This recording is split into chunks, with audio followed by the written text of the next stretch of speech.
What would be the ugliest food turned into a woman? Oh, meatloaf. Okay, hang on. A turducken. A turducken. Turducken. I was gonna say like a plate of steamed carrots. Haggis. Haggis. I think turducken. Turducken would be repulsive. What, a crawfish boil? Dude, I'm so much better at naming ugly women. Ugly food women. This might be the first. Boil.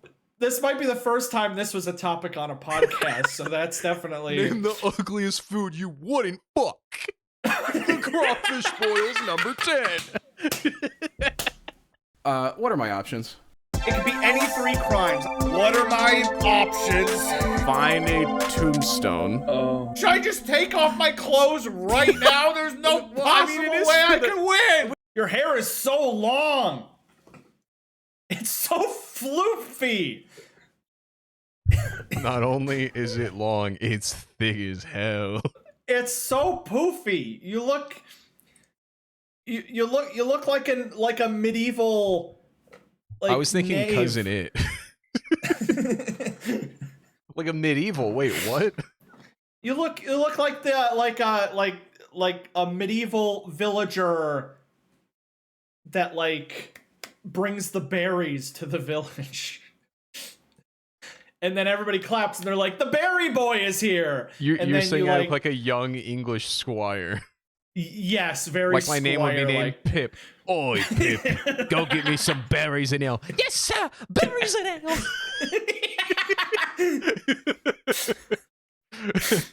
Welcome to the What Are My Options podcast, where one of us is getting gains in the weight room and the other is getting gains on the top of his head in the form of hair. You're like One Punch Man, you know? The more powerful you get, the balder you get. It's all that energy. Yeah, that's your one fatal flaw. See, I don't go to the gym, and you can tell how much I don't go to the gym based off my hair. The day I start going, I'm also bald. The balder someone is, the stronger they are. The balder someone is, the stronger they are. So then the strongest person would be... people with cancer. Oh. Is that why John Cena is the most like Make-A-Wish person, because he's just like is paying respect? He's like, I could never even fight you. Like I've took on the Undertaker, gods and devils, but I could never beat a leukemia-ridden child. I like to think he's like a vampire and he sucks a little bit of all of their energy, and that's how he got so powerful. Leukemia doesn't kill you. It's just John Cena visits every kid with leukemia. Wait, we've never thought about this. What if we stopped letting John Cena quit seeing the young kids? They'd stop. We've never had to restart a recording 10 minutes in. This might be the first. All right, throw it all out. Throw out all the footage so far. This is somebody's first podcast for sure. Hey, buddy, I've been listening to this podcast for 8 months. You got to sit in. Oh, okay, I need something to brighten my day. I just got stage 4 cancer diagnosed. The idea of having cancer and deciding to brighten your day with a new podcast. Welcome to the What Are My Options podcast. He is Kyle. We're just going to say his name. You don't need to know my name. That way, if you want to forward any anger about this opening segment, you go to Kyle and not Trey. The show we come out with every Friday. We have Discord. We are everywhere: Spotify, Apple, and YouTube. It's episode 34, Kyle. Damn. We are halfway through our Just Dance Podcasters Edition challenge. How is it going? I wanted to ask, does it have to be one take? It should be clear. Okay. Because we want to make the best content, right? Which would mean some editing. Gentlemen's rules, if I asked you to on the spot, I won't. But if I asked you to perform the dance end to end from memory to a song, you would be able to do that. That's the spirit of this. But also the content creator, you should be allowed to edit it, and we'll just assume, yeah, Kyle learned the full dance. Because the implication that if I want like multiple camera angles, I have to do the entire dance 4 times from like different angles. Yeah, it should just be clear, like, oh, he could bust this out at a party if he needed to. But no, you don't have to just post the full unedited 4 camera angles doing it 4 different times. What is the minimum length of a danceable song? We said the minimum length is 2 minutes. Damn. Which dancing for 2 minutes straight sounds nauseating. Because you can't just do one move. We want to see a choreographed, whether it's interpretive or ray gun breakdancing or whatever it is. I have officially I've picked a song. I won't tell you the song. And I've begun. I'm trying not to use any YouTube tutorials. I've begun scripting it in my head while I'm driving. I'll listen to the song. I'm like, oh, at this part I would do this. At this part I will do this. Is it a copyrighted song? It's in the middle. It's not one of the big ones that we'll just never be able to host anywhere except for the Patreon or the Discord. Which, I mean, yeah, that would be the worst part. Immediately you go to the Patreon to watch my music video. But yes, I figured I should mention to you not to do the biggest song ever. But I mean, if it does end up being copyrighted, it's not the end of the world. We can host it on Discord or Reddit or Patreon, wherever. But yeah, so 2 more weeks. That means, audience, you have 2 more weeks if you want to check out the YouTube if you're not there already, or the Discord or wherever we end up hosting these. Do you have your song picked out yet? I think I do. So you think you do, which means you're going to choreograph a 2-minute dance and record and edit it and get it to me in the next 2 weeks? I think I do. Fantastic. I actually got a DM telling me what song I should use, and I was like, oh. It better not be the fucking Cupid Shuffle, and you're just doing the dance. you just play like Teach Me How to Dougie, and you just Dougie for 2 minutes straight. I'm gonna teach you how to Dougie. It's not the right way to Dougie, but it's my way of doing the Dougie. You gritty the entire time instead of Dougieing. It's the 2 minute longest Dougie challenge. Just spit on my head for 3 minutes straight. So how have the gains been going? It's been a few weeks going to the gym like 3 times a day, adding in cardio, adding in weightlifting, cutting out soda.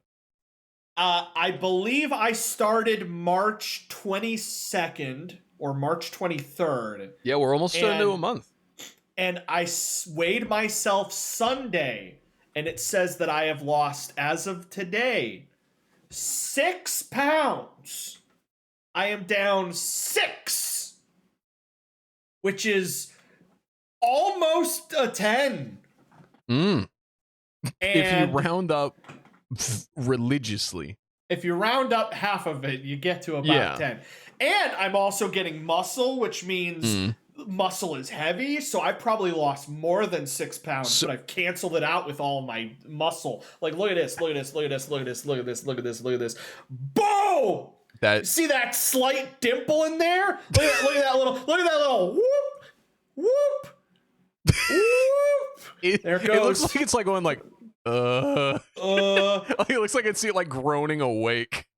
Look at that, look at that, look at that. Oh, that's a good. If you had just sharpied in muscle definition, like with a marker, and pulled your sleeve up, I would have died.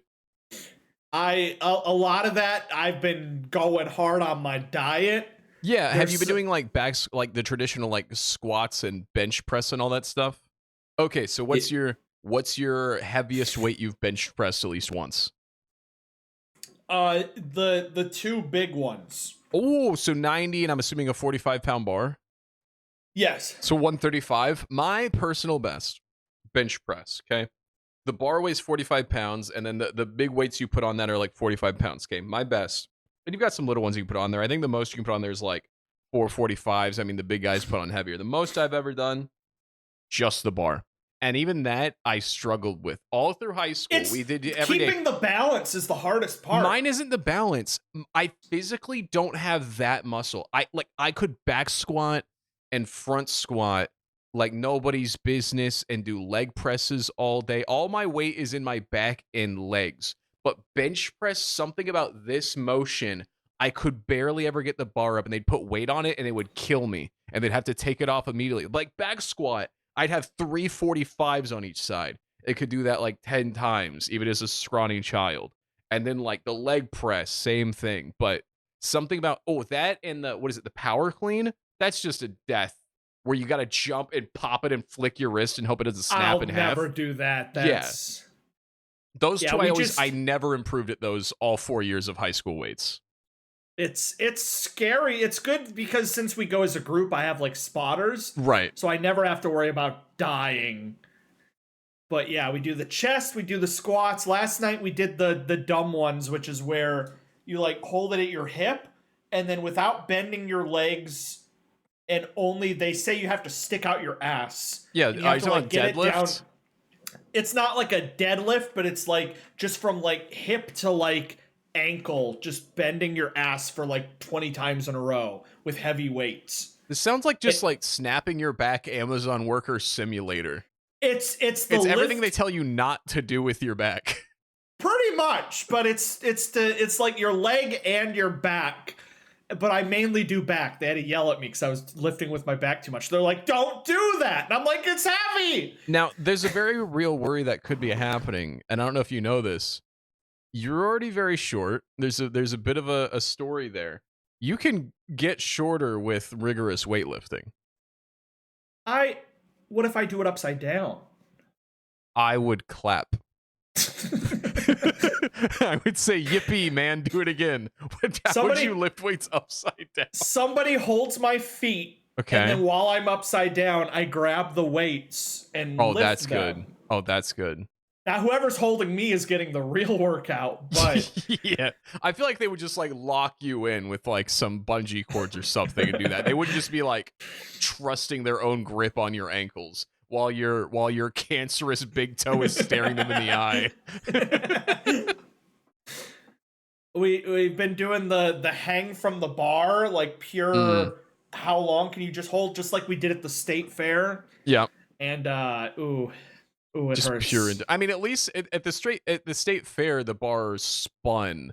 At least with what you're doing, it's a static bar, and it's not designed to make people fall and get money out of them quickly. I did not go to the gym tonight. I canceled. Oh, did you go to the gym this morning with your mom for cardio? You didn't go to the gym today? We were in the middle of big storm. Yeah, it is big storm day. My power went out today. So that means tomorrow's going to be the hardest day then, because the moment you miss one day of that streak, the next day you're like, well, I didn't do it yesterday. So tomorrow you have to do it. No matter like what the excuse is, you have to do it. I feel bad canceling, but we were projected to get tennis ball sized hail. Mm-hmm. And I'm like, I don't know if the gains is worth it. I mean, you get so ripped, you just start swatting them away as they're trying to come down on you. That could be the workout. It's like a boxing punching bag. I do that with regular rain. I feel like whenever I walk in the rain, I like to do this.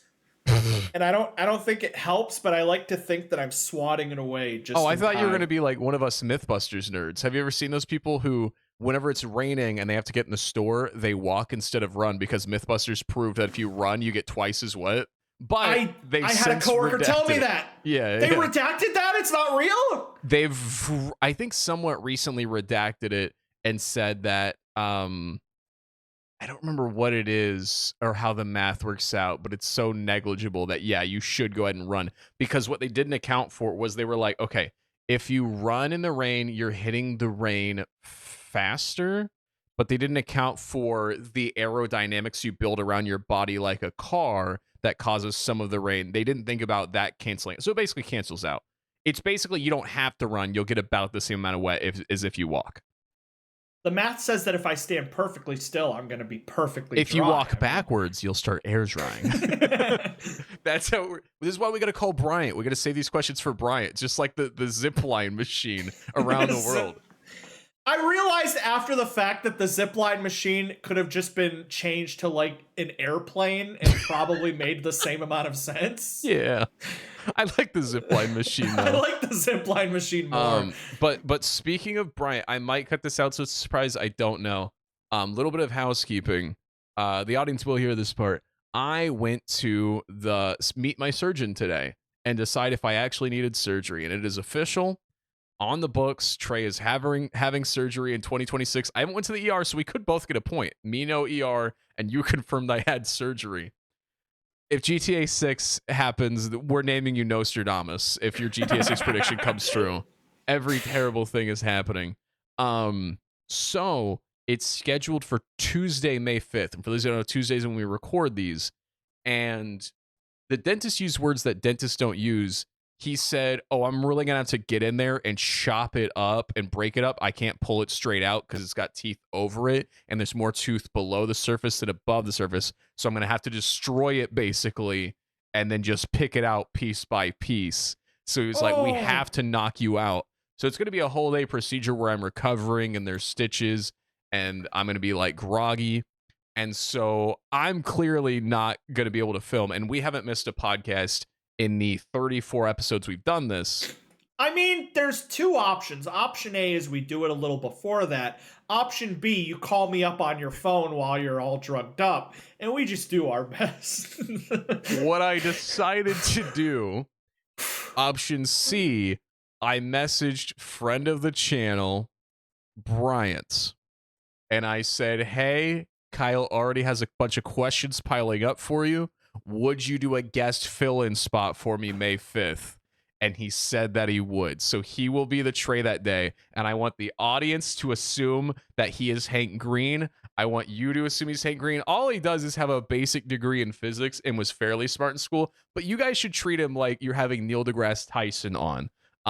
He would love that. He's going with his own plans. So before then, I need to teach you how to do what I do because you're going to have to record his audio separate from your audio so I can edit it. Wait, am I going to be the real You're going to be the real. Guy? You're going to have to make whatever this setup is. He's going to be on the monitor? He's going to call in on his phone and use his phone camera and mic. That's going to sound great. Yes. So we're going to have a session in the next 2 weeks.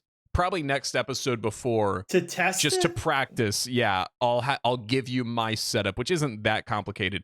I just have to show you how to have multiple audio tracks. That way, when you and Bryant are on call, if one of you's too loud or too quiet, you're not just stuck baked into each other. I can edit them separately. Yeah. But other than that, yeah, you choose how you want Bryant to be recorded. If you don't want to do the monitor, I could always just splice it in, or lots of options. So. Okay. May 5th is the Ask a Scientist episode of Whammo, and I will edit it. I might call in to like soft produce and give you guys a check-in, but I just thought it would be fun to, this far in, have a guest episode. We're like not able to understand a word you're saying. You're so doped up. Yeah, it's going to be rough. I won't be able to eat any solids. I can't use a straw for a couple days. I have stitches in my mouth. It is a good launching point, like, if you die. Yeah, we have to start testing replacements. we're like, well, yeah, Brian, this is us now. That's why May 12th, I will be filming with Clavicular, just to see how that kind of dynamic plays out. And if we want to have him instead. You know, just sort of, you know, maybe we don't want to go with bald guy. Maybe we want to go with Clavicular. You just gotta frame mog him as hard as you can. Well, yeah, I can frame mog him if he's on the monitor. I can just like squish and change his proportions and give him body dysmorphia. To where he looks disgusting. Dude, did you see what happened today? What? 2 hours ago, he OD'd on meth on stream. Wait, that was real? Yeah. People were telling me like they think he was dead, and I thought they were joking. Hold on. I can get this to you so fast. I was literally just watching it. I know he did the 60 Minutes interview, and like they got the hottest host to interview him to like psych him out, and he ended up leaving the interview early.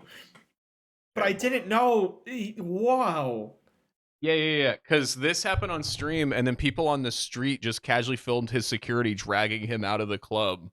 Clavicular had to end his stream after he OD'd on meth. What? How? Right after. What do you mean how? It's Why meth. was he doing meth on camera? Also, yeah, look at where they're doing meth. They're just smoking it straight at a club on stream. Kick is the Wild West, man. It's not even like it's then not his against friend, TOS, it's against the law. And then his friend, I don't know if I just don't understand slang, because that's another fucking far right like mob grifter guy in the middle who's actually balding. he keeps asking if he wants an Addy, and I think he's asking if he wants an Adderall. Because I don't know what else would mean, but he just keeps offering him an Addy in that clip. And I'm like, stop offering him a different drug to supplement the current drug. Are you watching him? For those of you audio listeners, Kyle is currently jaw-dropped watching. And we don't want to make light of this, but this is the guy that we told you 2 weeks ago shot an alligator point blank in the Everglades.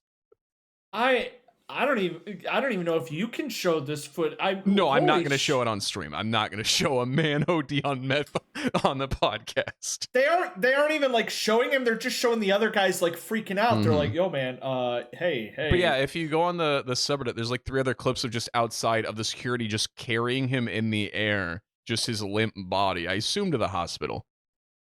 Meth maxing. Are you reading the LSF comments now? Oh dude, my God. I hope if I ever OD on camera, the first comment isn't like that. It really shows the person, because everyone else is immediately like, I don't give a shit. They 911 was dispatched. They have a clip of the dispatch call that I'm pulling up footage. You could probably show this footage of him just being like carried away by security. This is wild. Yeah, I mean, this is hot off the presses now, but when the pod goes up on Friday, this will be old news. He was also doing bottles of 5-hour energy beforehand. That's so much. God. Wow. What a career. You know, they say the brightest candles burn the shortest. The brightest candles. I think when they said that, they meant Chris Farley, but I don't think they meant clavicular when they said that phrase.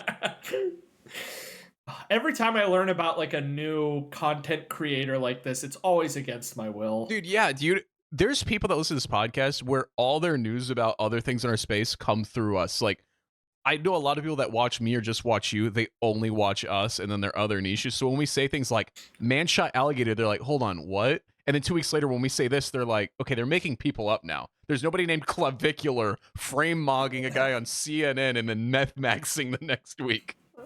They're like, listen, man, I don't know anything that's going on in Iran until you talk about it on the Rambo podcast. I feel like we should have an episode where we have to explain to our fathers what meth maxing and frame mogging is. Those are both just words I just threw out, and I was like, oh yeah, those are just made-up terms. I was asking on stream today, what is frame mogging? Because I know what mogging is. And I'm like, what is it to frame Yeah, mog? frame mogging is like your skeletal and muscular frame. Like how wide you are. So stupid. Yeah.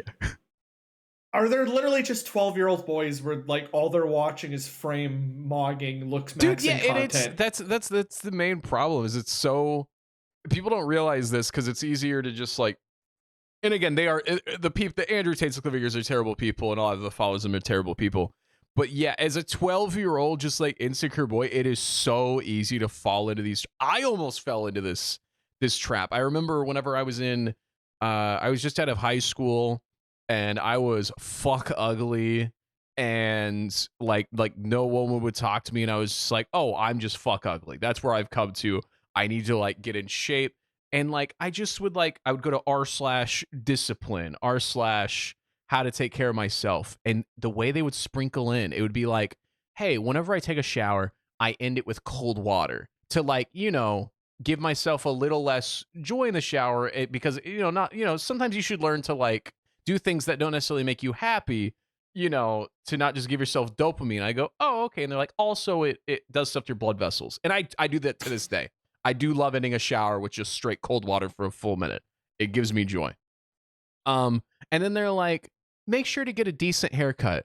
Never let a woman touch your hair. And when I read that, I went, huh? Like they just sneak it in. Like it's like lots of actual decent advice. And then it's like chiropractors. They're like, yeah, do these stretches, do this. Oh, and then I'm going to snap your neck with a towel. And you're like, hold on.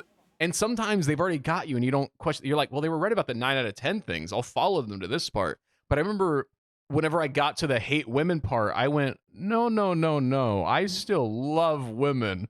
And then I fell out of those circles. But I could see like that's the week like 3 women like shit on you or something like that, and you're like, clearly they're to blame for all of my problems. It's just so crazy to me to try to like better yourself and become more attractive out of a hatred for women. Yeah, because it's back like, in my day we got in shape to get women. You're like, I'm not doing this because I want to get laid. I'm doing this because I hate women. And they're like, they're so mean to women. It's I'm glad you didn't become an incel. I'm glad I'm not doing a podcast with an incel. God, but think of how in shape I would be. Dude, you gotta say, incels, they do be frame mogging us, man. We be the idea that our podcast is identical, but every 20 minutes you just start talking about women and getting really mad. It's just classic. Yeah, because what they do is they're like, yeah, you should work out. People will respect you more. You'll spend more over. And you go, yeah, that makes sense. Yeah, you should get a haircut that like reflects you are. Yeah, I should do that. You should spend less time with. Yeah, I should do that. And don't let that bitch tell you that you look. Don't let a fucking woman ever talk to you. And by then you're like, oh, the other stuff made me feel good. This ought to work. Oh my god. It's bad terrible. out there. Yeah. It's terrible. And it's like the idea, I'm like, how many kids aren't watching Cartoon Network? They're just watching like that. Mm-hmm. It's that and Skibbity Toilet. That and Tongue Shower. Wait, what? Hold on. Last week you told me about fucking Sneaky O'Toole's. What is Tub Shower? Tongue Shower. You have to tell Bryant about all these things by the way, because you don't know about Triple T. Shut My boy up. Tongue. You don't know Tongue. Like, I'm already like, I have 1 foot into your world, 1 foot out. Most people have no foot into your world. Again, I want you to bring all this to Bryant on the May 5th episode. What is Tom Shower? He's like the guy and he's got the bat. Is this another Family Guy cutaway gag? Because I looked up Sneakers O'Toole and that's just a Family Guy cutaway gag. There's this guy, and I thought it was a real human being out there in the world. It's just a clip of Family Guy. You thought there's a real human being that we've been trying to get him to take off his sneakers? And he won't? Yeah, because a Family Guy can't take off his sneakers because he's a cartoon. So when you said I want him to take off his sneakers, I assume it's a real man that can do that. He doesn't not take off his sneakers because he's a cartoon. He doesn't take off his sneakers because he's Sneakers O'Toole, okay? He doesn't take his sneakers off. Dude, you put this in front of like an 80-year-old World War II veteran to watch, and he goes, fuck it, we should have lost that war.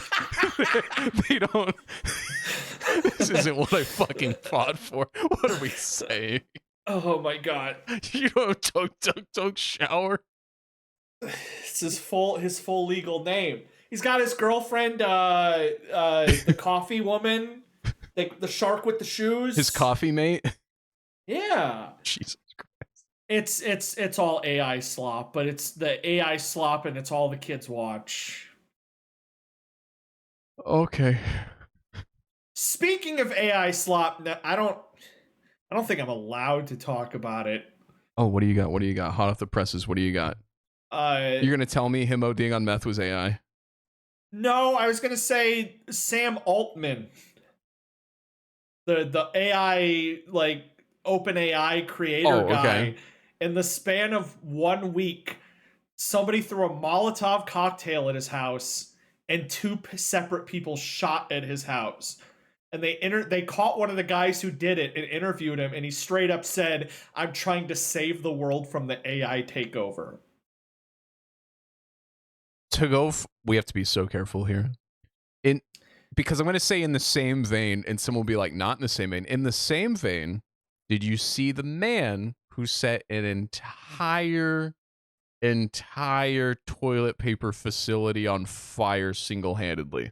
He's so cool. I love him. He's awesome. He's the best. He's the best. We really got to watch what we say because we don't want to get in trouble. But goddamn, he's so awesome. The revolution is happening. We're finally rising up. Burn it all down. Yo, free my boy Mangione. This is how we we get change. This is how they did it in the French Revolution.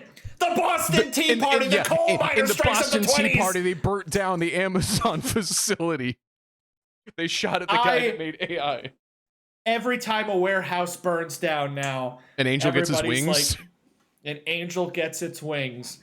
Now, I cannot condone burning things. Dude, that's so funny. Burn it the fuck down. Kill the billionaires. Now, not to condone any of these actions, but it was pretty freaking sweet.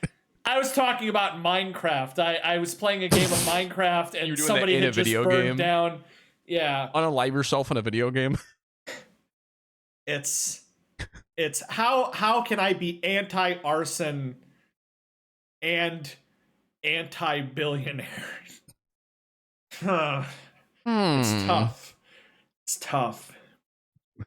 Eventually, they'll stop insuring the buildings.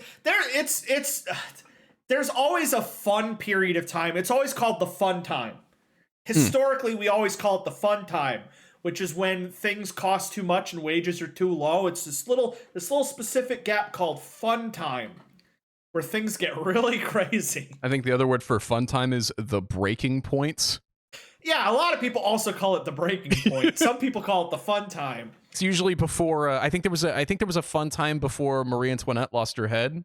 I think there was a fun time before we found Mussolini in that fun hole.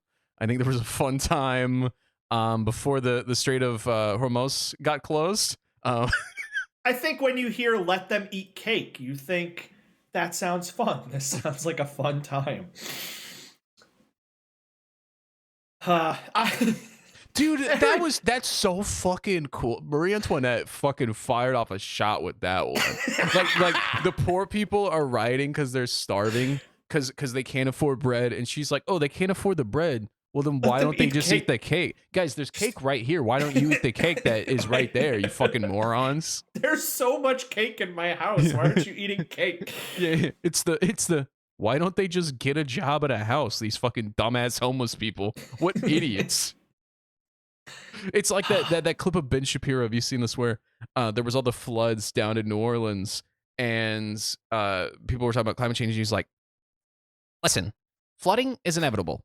People should not get government wages, government socialized help and FEMA help for living in a floodplain. They should just sell their houses and move. And then it's like, who do they sell them to? Aquaman! Fucking Aquaman? The way he says that is, sell the houses to who, Ben? Fucking Aquaman! The accent makes that clip so good. The area around you becomes uninhabitable. Just sell your house. Just sell your house. Dude, and we're gonna go one step deeper into these fun times. So it's Easter Sunday. And hey, what does the big man who's basically Christ reincarnate do? We're like, this guy represents my core Christian values. It's Easter Sunday. Oh, he said, praise Allah and fuck those Iraqi bastards. I'm gonna bomb them so good tomorrow. Oh, okay. Listen, it's just Easter Sunday, you know. He had to wake up too early. He's a little tired. What did he do the next day? Oh, he's Moses now, healing Jeffrey Epstein in an AI photo. Okay. And then Trump comes out and he goes, no, that's AI photo of me as a doctor that I posted. I'm clearly a doctor. I'm a Red Cross worker. The funniest thing about that, and people figured it out, and it's so funny, is of course it's the photo of him as Jesus, which it's I think, clearly like Jesus. Yeah, he's in the robe. He's healing someone with touch. I'm pretty sure the Bible says don't do yourself as Jesus. Somebody do Jesus might face. do you as Jesus. That's bad. Don't do yourself don't do Jesus as Jesus face. So he's got the photo of him as Jesus, and it's clear they deleted it. They're trying to cover it up. Somebody clearly came up to him, and if you look at some other politicians, what they've tweeted is that it was a doctored photo. It was a doctored photo. So clearly somebody went to Trump, and they're like, you need to say this photo was doctored. And he's like, tell people I'm a doctor. Okay, got it. And so he went out, and he's like, this is a photo of me as a doctor. Have you seen the new like do I have dementia photo, and it's like click on the doctor and it's a photo of fucking Jesus Christ and a doctor, which could not look more different. But no, the other thing was he was like he came out and he went, I'm a doctor, you fucking idiots. I'm a doctor. And then the next day, today, he deleted it because people didn't get the joke that he was just a Jesus. joke. So guys, it was a fucking joke, you morons. It was clearly for comedic purposes. What's the joke?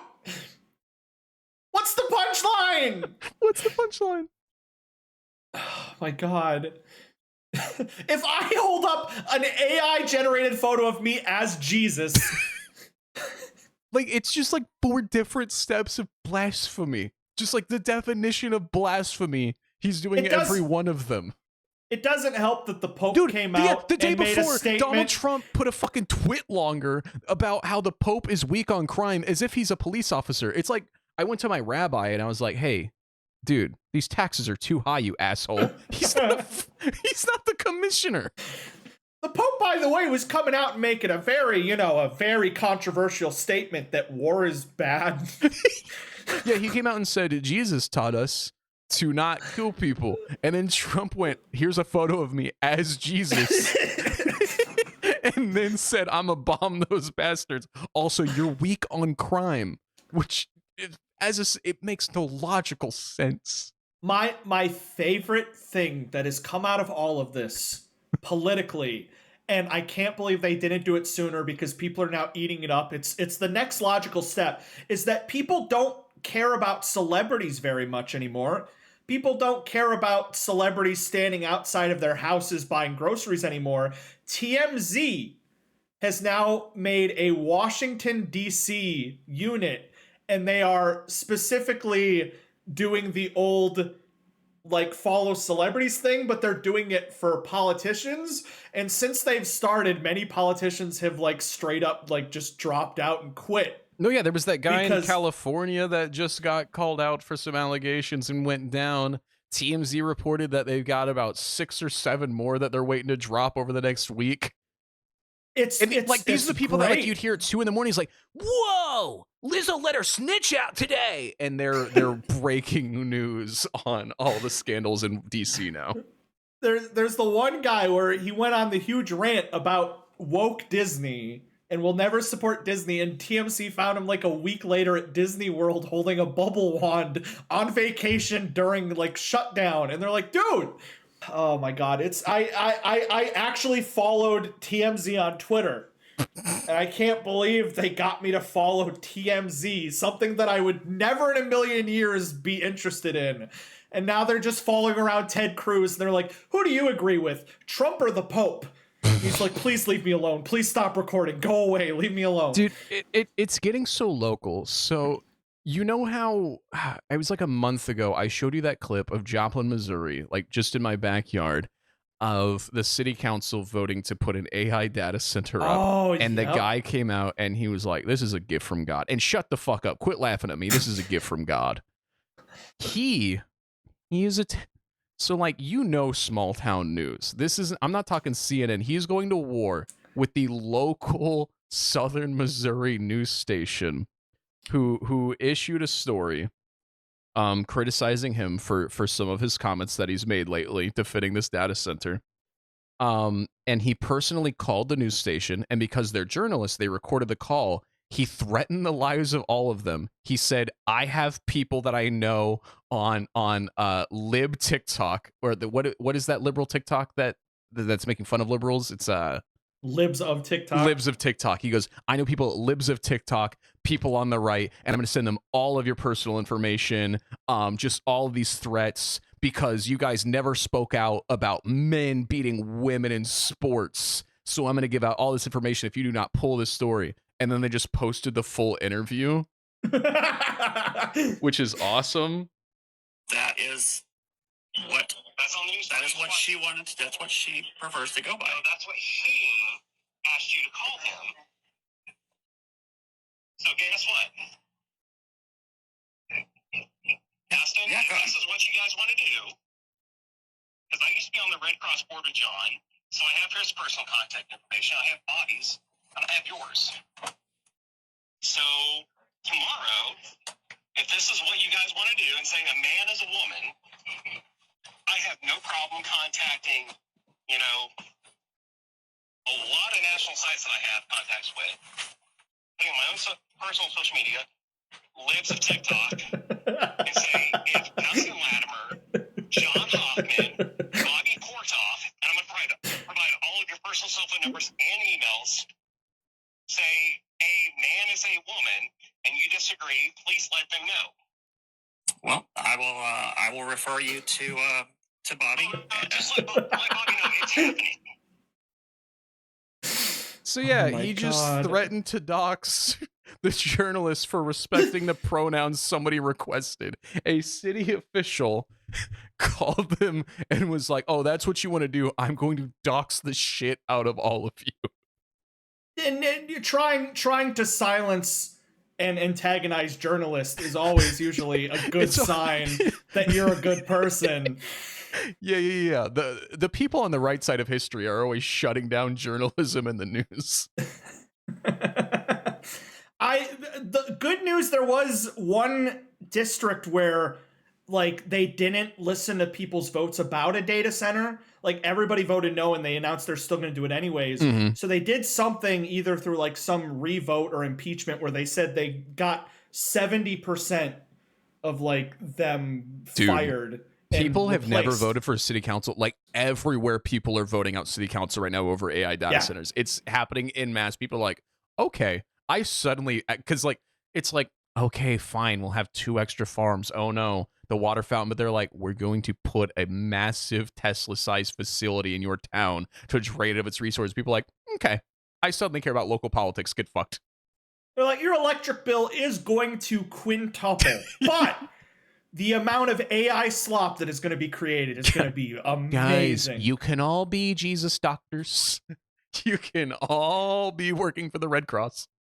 The idea of this city council member that like has done nothing but been like, well, we're planning the local fair, and there's like one person in the audience suddenly getting this big paycheck, and they're like, oh, okay, well, yep, data center got passed. We're going through with it. Yep, this is happening. There's probably going to be more fires before the next podcast. Hey, Bryant, why is everything on fire right now? Well, that's all the energy news, we have. That's 45 minutes of us just saying the world is on fire. We're going to go now. Man, everything is terrible. There's nothing good. Happy birthday to Beeg, one of our listeners. Beeg, happy birthday to you. Happy birthday to Accio. Did we wish Accio a happy birthday last week? You did. Okay, Accio, I'm rescinding this birthday greeting. I'm taking it back. You don't get 2 birthday greetings. My birthday is next Thursday. You'll have to wear a little party hat whenever we record next, because that'll be the birthday episode. It'll come out the day after your birthday. Is okay, your surgery is in 3 weeks. Yes, my surgery is on May 5th. Me interviewing Bryant, I'm wearing a little party hat, and I'm like, okay, so space. Bryant, have you seen Interstellar? So there's this. Yeah. You're like, okay, so Tracy and Interstellar. You've at least seen Interstellar twice, right? We're just gonna make sure you're at least smarter than him. God. Yeah, I forgot to. Yeah, so I went in to see the surgeon. I went into my consult appointment. And yeah, he looked at my x-rays and he was like, wow, you have 3 baby teeth. And he commented, because like I said, I've got that huge adult tooth sitting under the baby tooth that's getting extracted. And he was like, yeah, it's going to be a problem. You're going to want to be knocked out. Are you okay with that? And I was like, if this were a cleaning, I'd want you to knock me out. So this is an ideal world for me. Absolutely. Do whatever you feel like. But weirdly enough, he was a nice guy, but he had no less than 60 taxidermied animals in his very small facility. He has his own private practice. It's just him and all of his nurses. And it is wall to wall. There is no inch of wall without a dead bird, possum, raccoon, dog, cat, tiger, lion, deer. Everywhere. Every table, every surface that doesn't have medical equipment is inch by inch covered in squirrels and birds and every dead animal you could imagine. Now, do you think he personally killed them, or do you think he's just ordering dead squirrels on eBay? I don't know what's weirder. to be that much of a psychopath that you're trying to like collect them all Pokemon style, but real life animals, or if you're buying animals that somebody else killed just because you like to look at the dead animals. It's the idea that there are people like that display them like Funko Pops. Yeah. Like some people out there are like, this is my Iron Man and this is my Thor. Yeah, And we he's make just fun like, of Redditor "Dead squirrel." shelves, but meanwhile, fucking what is it? Chuck Testa exists, and that's perfectly fine. It's So, yeah, you that always set me have off a like the little bit. one deer head, but like just rows of it is crazy. Every animal. I'll have to sneak some photos next time I'm in there, but like there was all the horns and antlers section. There was a big longhorn, like a Texas longhorn, like 10 feet wide, deer antlers, elk antlers, everything you could imagine. I'm like, look in my mouth now, please. You fucking The last thing you see as you're going under is just like a moose staring at you. Yeah, he's like, you can't eat 8 hours before, can't do straws, there's gonna be one stitch in there, it'll dissolve, you're gonna be groggy. So he's like, if you have any friends that like to take funny photos of you, you're gonna be super swollen for like 2 days. And I was like, no, I know, I'll have wife film every step of the process for the podcast. There will not be a minute where there's not some camera on me while I'm drooling down my shirt trying to eat a grape. Asking you funny questions. I think I had an animal try to warn me today. I got very scared. For the first time ever, there was a skunk and it came out and he went, clavicular will OD on meth today, and he crawled away and you couldn't warn him in time. Today while I was watching TV, I have my window right by my couch and I heard tap, tap, tap, tap 4 times on my window. And I go and I open the shade and there's like a crow or a raven sitting on the perch by my window. And it looks at me and then it hops onto my lawn. And then it looks at me again and then it flies away. And I'm like... And the blinds were down, so it's not like it could see me. But Right. It has to be like... It has to have some sort of like animal knowledge that humans live in these buildings. And so I did the reasonable thing, which is I went outside with a box of honeycombs and I threw them on my lawn because I'm like, maybe the bitch is hungry. He's just learned how to talk with humans. She's throwing a box of cereal at a bird because it looked at your window for a split second. It's psychotic behavior. I thought, like, if he's giving me an I thought omen, the bitch maybe... liked Apple Jacks. I'm like, if it's gonna give me a creepy omen, maybe I can, like, get it to, like, change things. Like, maybe if it's happy, the omen will be less bleak. And, of course, we got the huge storm today. My power got knocked out. Big tornadoes, all that stuff. So maybe the bird was just like, hey, bro, I'm getting out of here. You might want to do the same thing. But no, I just went outside and threw some cereal at him because I'm like... he was trying to tell me something. So, I've never had a bird tap on my window before. So, I mean, Edgar Allan Poe, he's the OG. He could tell you about it. It's not usually good when a raven quotes nevermore. So is there just a pile of honeycomb sitting on your lawn right now? I hope birds came back and got it. Or okay. Yeah, there's honeycombs on my You're lawn. like, shit, what a dumbass raven didn't eat all the honeycomb. Humans always. I was literally running around my kitchen. I'm like, bird food, bird food, bird food. I have like, no bread. You were like, grapefruit, a whole grapefruit? Can't do a whole grapefruit. You were like, a loaf of bread? No, a loaf of bread's stupid. Even smaller pieces of bread couldn't do that. Leftover spaghetti? I could do leftover spaghetti. And then you saw the honeycombs and you went, I'll take the toy out first. He doesn't get the toy. Honeycombs felt like the most bird food, other than like canned ravioli or like other than breadcrumbs. I have no oats. I have no bread. You have no bread in your house? No. That's like every home should have like rice, bread, peanut butter. Rice. Do birds like rice? I have rice. I could have given them rice. There's a myth where you're not supposed to throw rice at a wedding, which I've never been at a wedding where they do that. This seems like a movie thing where they throw rice.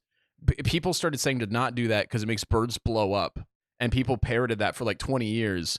And I think Mythbusters was like, guys, that's right. I get all my info from Mythbusters Interstellar. I think they were like, no, why the fuck would rice make a bird blow up? I think it just gives them like diarrhea. I think it's a laxative for them. I've seen a bird eat a rotisserie chicken. I'm pretty sure. Wait, you've seen rice... a bird eat a bird? Is that what you're saying right now? In a Walmart parking lot. Jesus. Speaking of which, do you have any updates on your rotisserie chicken? They haven't replaced it yet. So it's officially been 8 days that this food is rotting out there. I have my security camera out back, no longer watching my car. So if somebody wants to steal my car right now, now is the time. It's pointed at a 45-degree angle out there. Someone's gonna break into your car, and the police are gonna be like, "Do you have any footage?" And you're like, "Yeah," and you're gonna pull it up, and it's gonna be 24 hours of a rotisserie chicken with flies on it. I actually just took a photo today. So here you go. You can actually see an update from last time I showed you. One of the chicken boxes has blown away. It's just garbage. The other one is empty, so it's starting to go away from the cans. But yeah, it's been picked clean, and now it's just garbage in a lawn blowing around, and now it's storming. So that's very cool. But yeah, I check it every day. That way I can immediately go back to the camera and just have to go back like 12 hours, and it won't take that long to sort through. I saw we got fan art of you running outside to collect the rotisserie chicken, the fresh rotisserie chicken. From bacon, of me trying to steal the food from the stranger. but real quick, going back to your Omen from the Raven, have you ever had like you've seen Final Destination, right? Okay, have you ever had a day like that where you're like, oh shit, this is something's in the air? I read like the things article. just line up too much. I read the article, and I don't know how much founded in science this is, but scientists were like, the way we perceive time might not be as linear as we thought, and every time you get like a gut feeling, it might be just like how you felt in the future. And I'm like, okay, yeah, sure. So anytime I'm like, ooh, something seems bad, I like the idea that I died, but because I just had that feeling that I sent back to the past for my dead body, I'm like, oh, I shouldn't have done that, I'm dead, pew! And it like zips back into the past and it hits me, and I'm like, I'm not gonna do that. And everybody you're who's having ever sex died with a woman, and you get the feeling of disappointment before you finish too early, and you're like, thanks self from the future for letting me know this would suck. Like, what help is that? But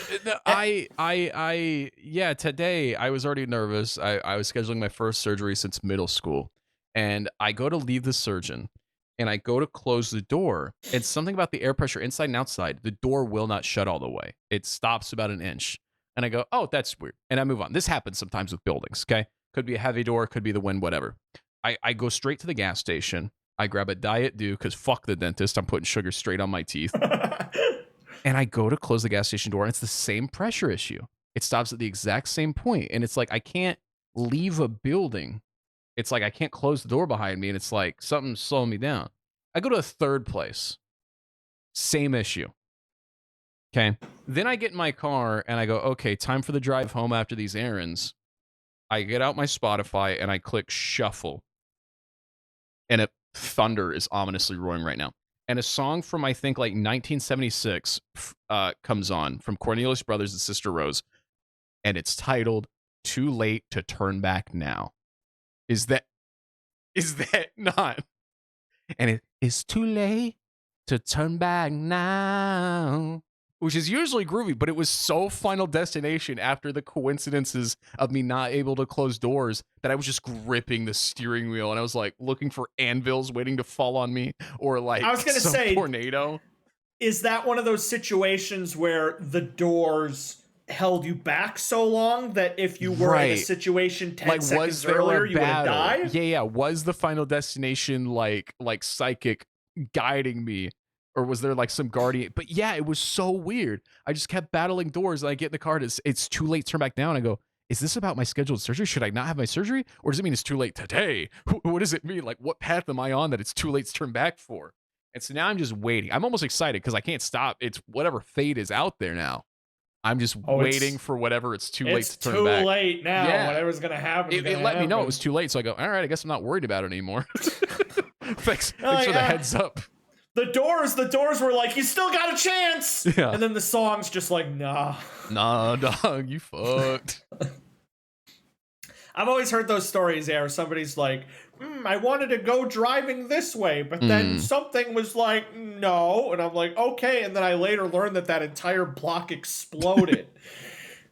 The main problem once you have the first two coincidences is your brain starts filling in and lowering the standard for what a coincidence is. Because people are like, 20 different things happen. I go, no. Things happen naturally, but because like you're like, wait, okay, something's out to get me. Okay, wait, that sign says the door, and it's like that the sign that says the door has been there. You pass it every day, but now you're applying meaning to it, and so now you're calling it a coincidence. Yeah. But no, anytime like sometimes I'll be listening to a podcast and it'll just say like Meredith, and I'll look up and I'm passing like Meredith Highway, and I go, fuck me. I was like, I know that's just a coincidence, but fuck that. That's where Tony. You know what's gonna happen. There's no way someone named Tony listens to us. I gotta pick a really common name. No, because they can be Tony or Anthony. That's double the name. That's 2x. Oh. Could be an Anthony that goes by Tony or just Tone. Really common name. Alex. Beckatha. That can't be. Dude, if there's a Beckatha, they just shit their pants because they're like, nobody's pronounced my name right. It's always Bekitha.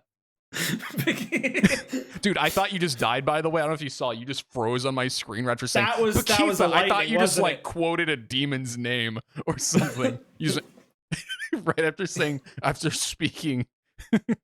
I saw the funny trend today that apparently if you have like a crying toddler, you can get them to stop by going, Jessica! And every time the kid will stop crying and they'll start looking around. And everybody was like, why does this happen? They're like, it happens because your kid is like, who's Jessica? What's about to happen? They're like, they think that there's like some bouncer named Jessica that's about to walk in. So they're like, kids can only like process and plan so much. Right. That when you start saying Jessica, they have to stop crying because they have to start planning that something new is going to happen. Yeah, they're processing, so they stop crying. So anytime I'm in like with an argument with someone or a fight, I'm gonna try it. I'm gonna shout Jessica and just like see if that puts them on pause for a second. Dude, when Bryant calls me saying he quit because you started yelling Jessica because he said he didn't like your zipline idea. God, I don't know. I've always thought it's weird that parents aren't issued earplugs. I feel like a lot less babies would be shook if they just had noise-canceling headphones. I think if your baby is crying, that's a sign to just completely ignore it. No, I don't think you should ignore it.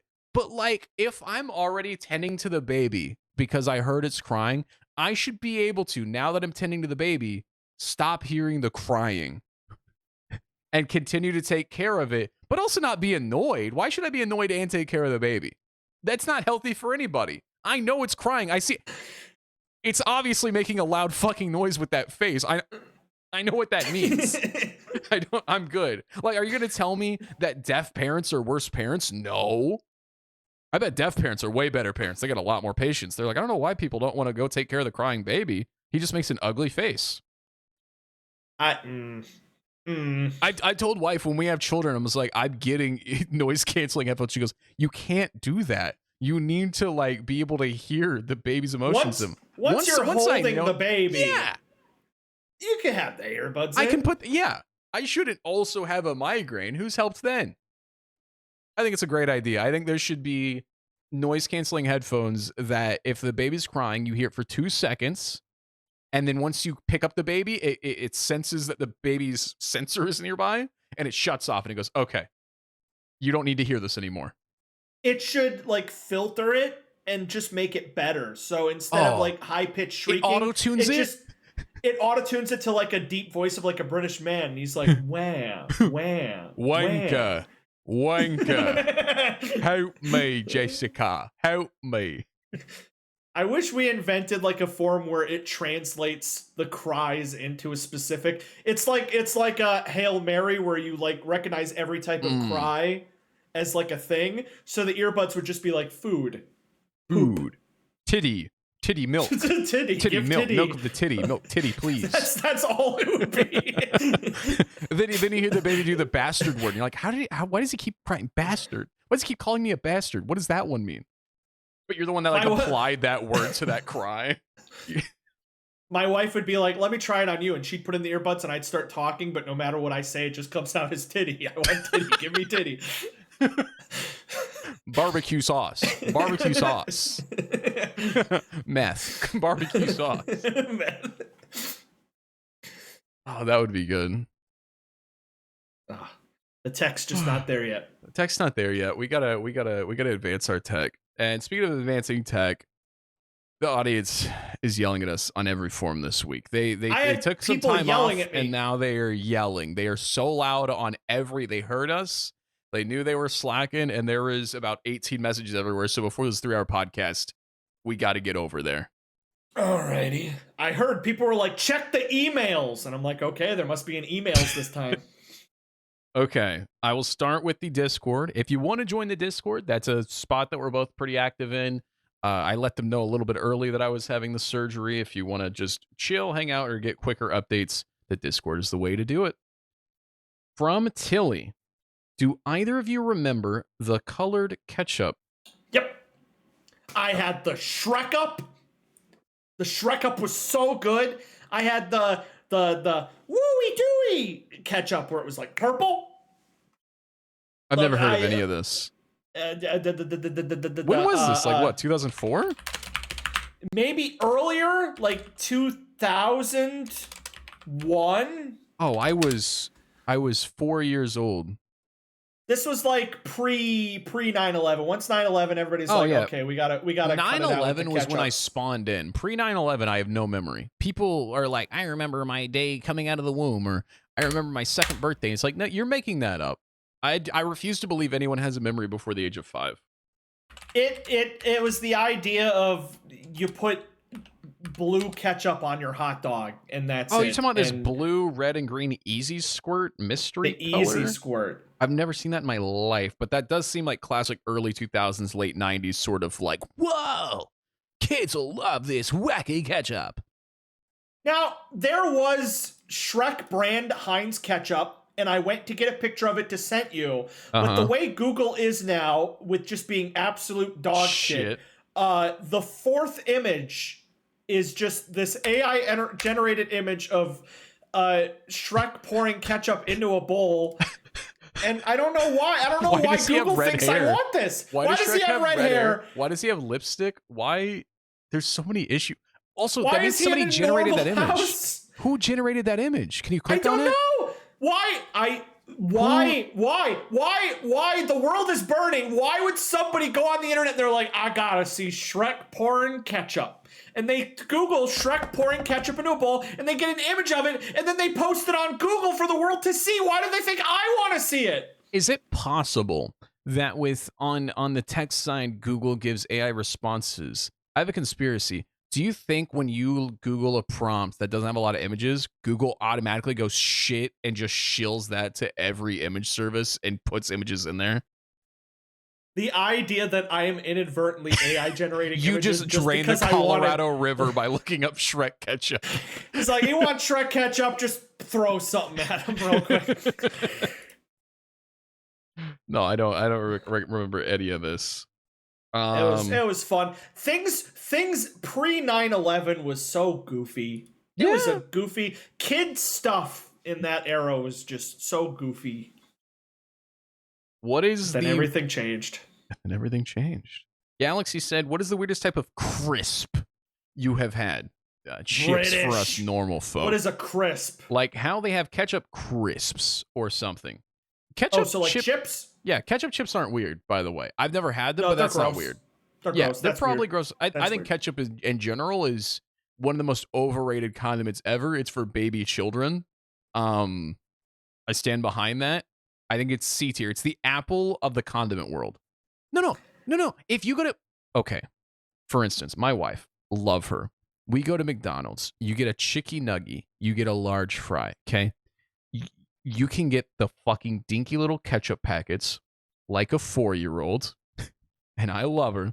Or you can get tangy barbecue sauce, sweet and sour sauce, motherfucking honey mustard, ranch dipping sauce. If you choose the fucking ketchup in a world of spectrum of flavors and condiments, you can get garlic parm, you can get lemon pepper, you can get fucking horseradish, you can get like garlic butter, you can get fucking the whole world, but you just want sugary tomato juice.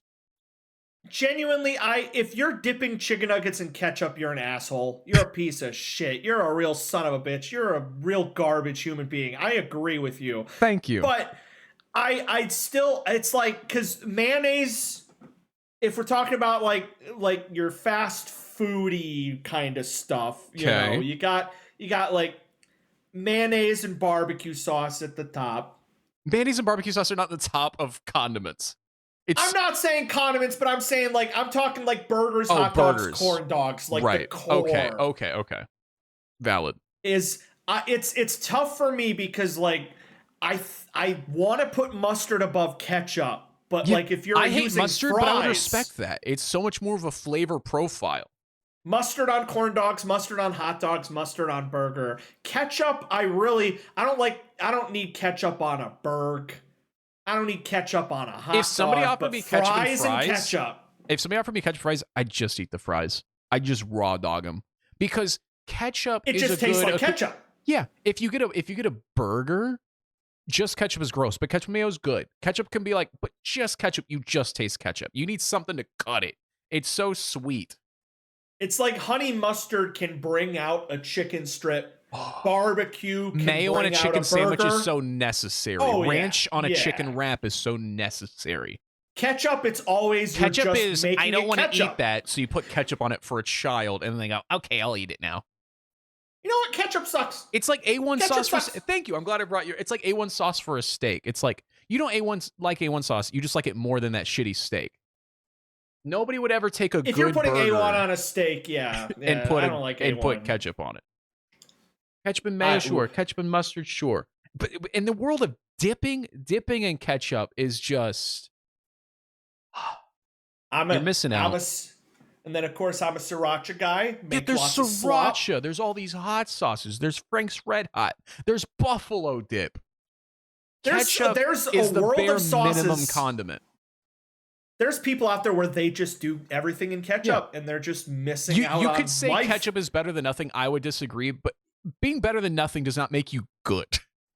It's the bare minimum requirement for a condiment. Nailing nails into your penis is better than being dead. Yeah. I don't want to do it.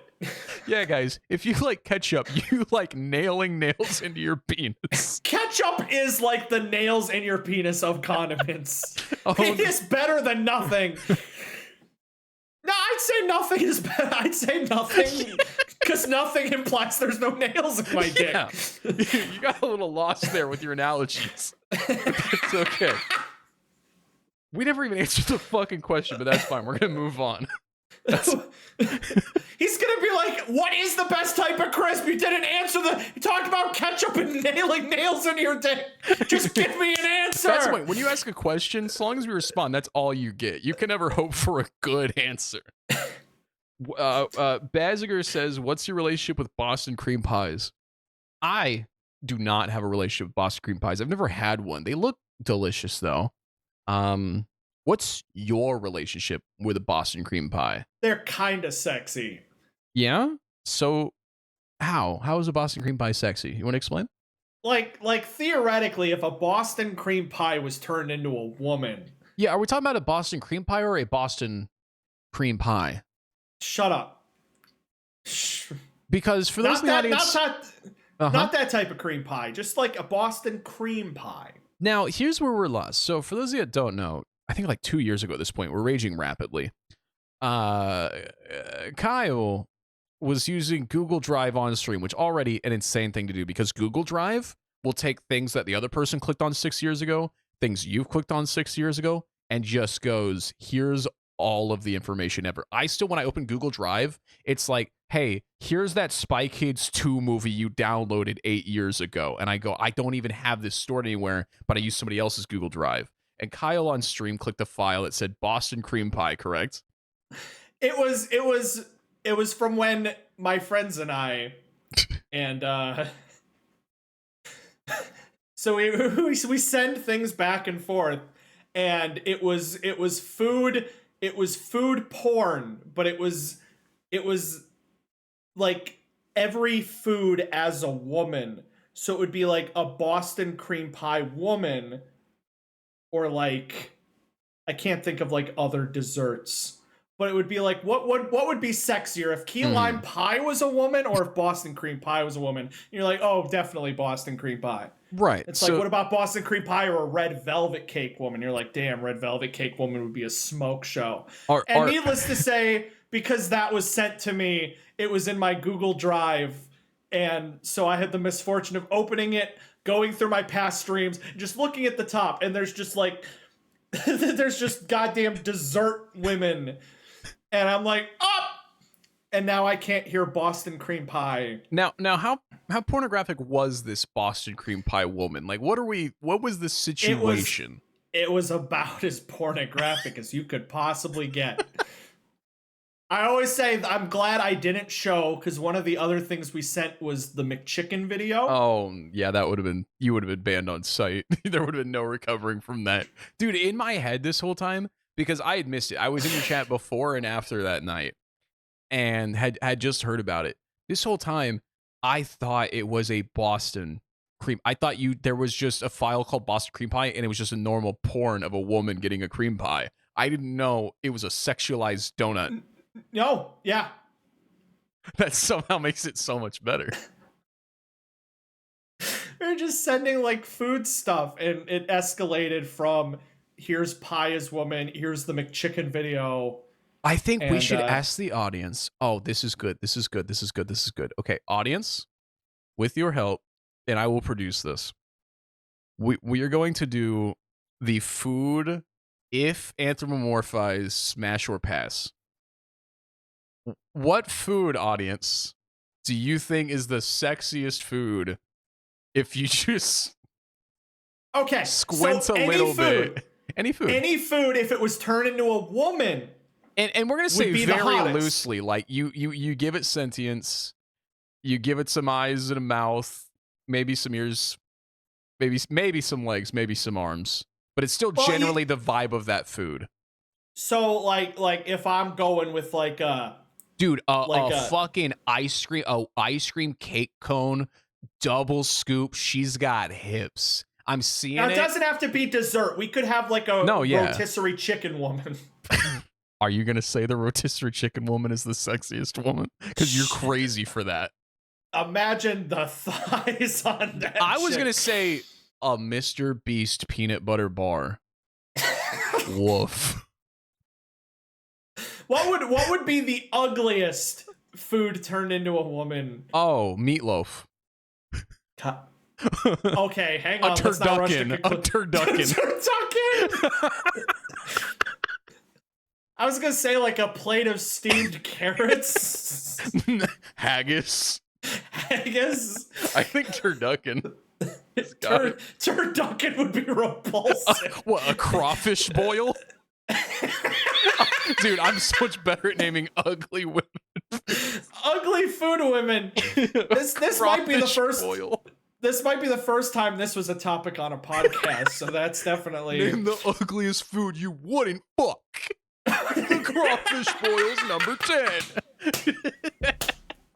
10. Number 9, a cabbage. Cold tomato soup just turned into a woman. Cold tomato soup could work. I don't think that's in our bottom 10. What are you cold tomato soup? I'm picturing kind of like Fanny from Robots. You know Aunt Fanny? That's kind of the vibe. Like she's very like southern, very giving. Maybe not beautiful on the outside, but there's some charm in there. Okay. As opposed to hot tomato soup? Dude, hot tomato soup? She has a sexy Latina accent. And the same dimensions as Aunt Fanny. This is not a tier list we can make, because how do we pitch this to someone? Like we drag the hot tomato soup above the cold tomato soup, and we're like, we want to remind viewers that we are sexually attracted to the womanized versions of these food. That's what we're ranking. It's not which food we think is better. Yeah, because we're not gonna use AI. We could ask the fans to make. We need to commission an artist on Fiverr. We just get like the top 30 answers, and I just MS Paint what I think they that would look be like. Good. Yeah, everyone just chooses their fighter and sends it to us. It's like anthropomorphize a food and then send it to us. Yo, baby back ribs. Damn, she's Dude, a hottie. baby back ribs. I could. Let me tell you. Anybody listening to this is just like, this has gone off the deep end. This is the most. Dude, I was just at an Easter family gathering, and no less than 3 family members asked me the name of the podcast because they've been seeing clips, and this is likely their first podcast, and they're gonna be like, "So Trey, which food would you fuck?" The cosmic brownie, oatmeal cream pie, any Debbie snack as a woman. No, you're getting lost. Okay. The goodness of like how much you like the food does not increase the attractiveness scale. It's the vibe of the food. An oatmeal cream pie woman, I don't know what you're envisioning, is a little crusty in my brain. Like if I'm scaling an oatmeal cream pie into the form of a human, which is what I'm talking about. Like cosmic brownie, what is she, like a brick shit house? Like I'm trying to scale that shape, and she's got the warts all over in the form of the sprinkles. Like you've got to put that, like polka dot man, just the multicolored warts. Yeah, she's got a multi-dimensional virus. I don't know about that. Let me go a banana. What about mac and cheese, the woman?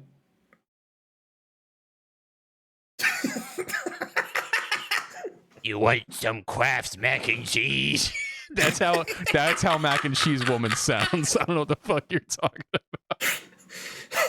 about. Throw me against the wall and see if I stick.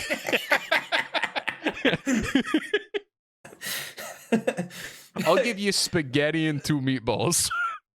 Spaghetti. Oh, the two big double D meatballs. Yeah. She's just a puddle of a woman on the floor with 2 tits.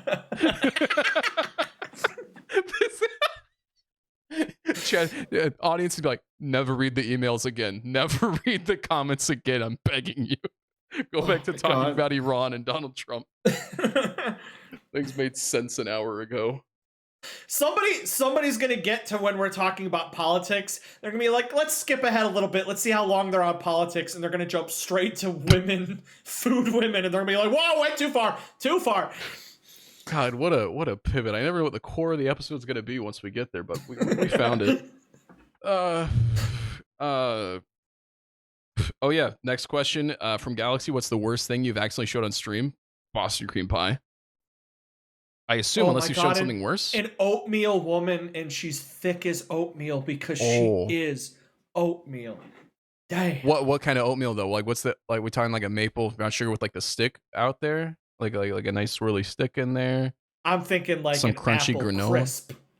I'm thinking some with some blueberries maybe. Get some blueberries in there, some granola. I'm not gonna lie, this is making me more hungry than aroused. You're gonna wake up and you're like, what happened last night? And there's a dick-shaped impression in a bowl of cold oatmeal. And you've got like 3rd-degree burns on your penis. Like, I have to know. I never know what I'm gonna make a TikTok out of an episode, but this certainly has to reach the masses.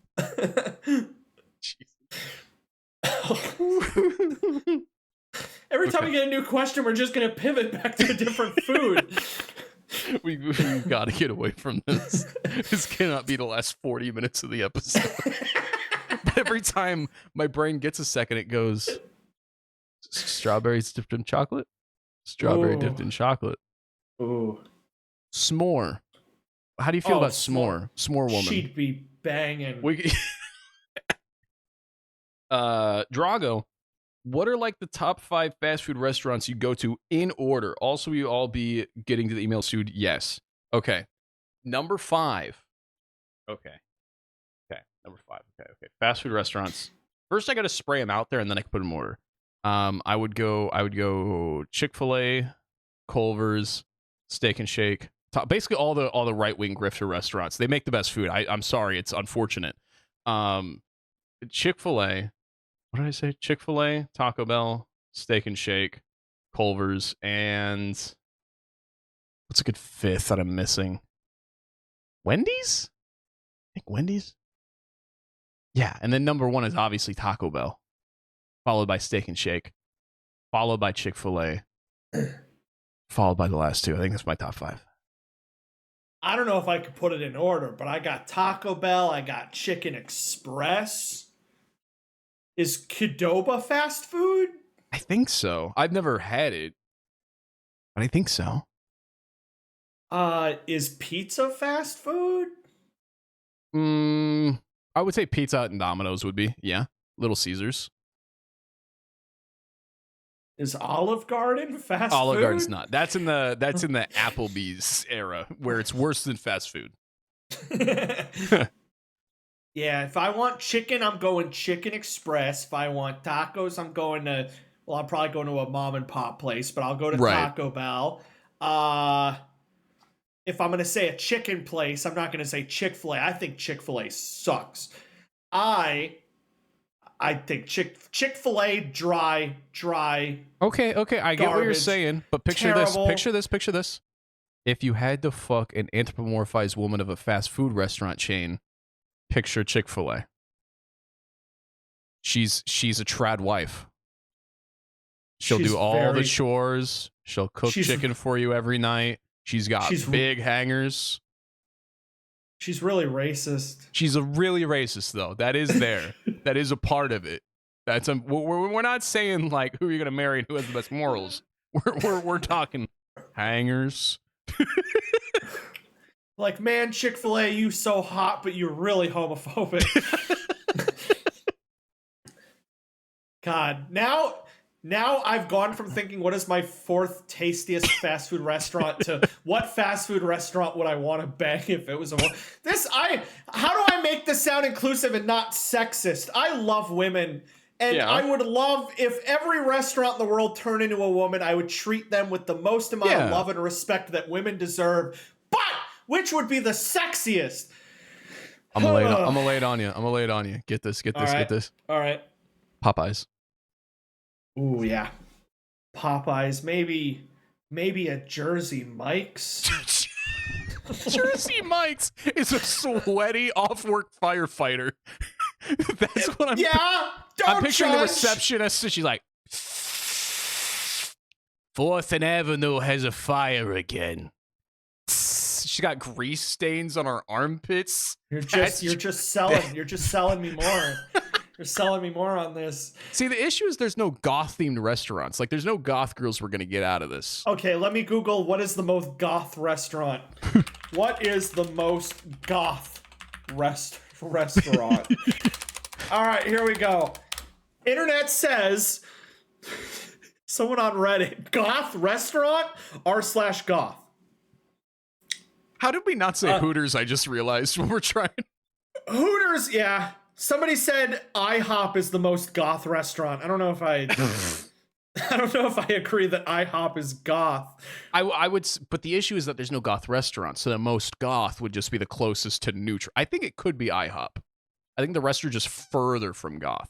I think IHOP does feel like it's not aesthetically goth, but it's like emotionally goth. If a goth had to hang at one of these restaurants, it'd be more likely that she's the 2 a.m. cigarette and a black coffee at the IHOP.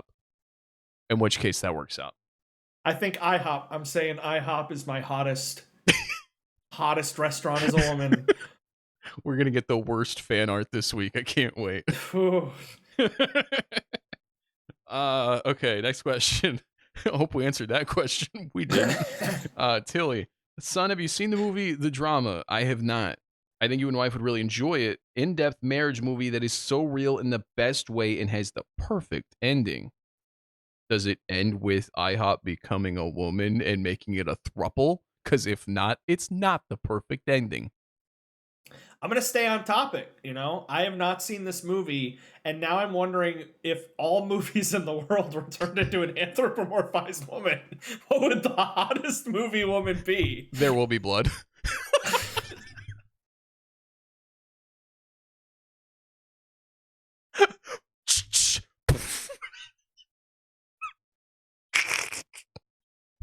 Fucking locked and loaded. I'm not coming back. Come on, man. Dude, I've never been quicker on the trigger. God damn. Everybody's loaded that up. Everybody's turned this episode off by now. Yeah, Nobody even is still. heard that. We can say whatever we want at this point. Like once you asked that question, they were like, okay, so this is the rest of the episode. This is worthless.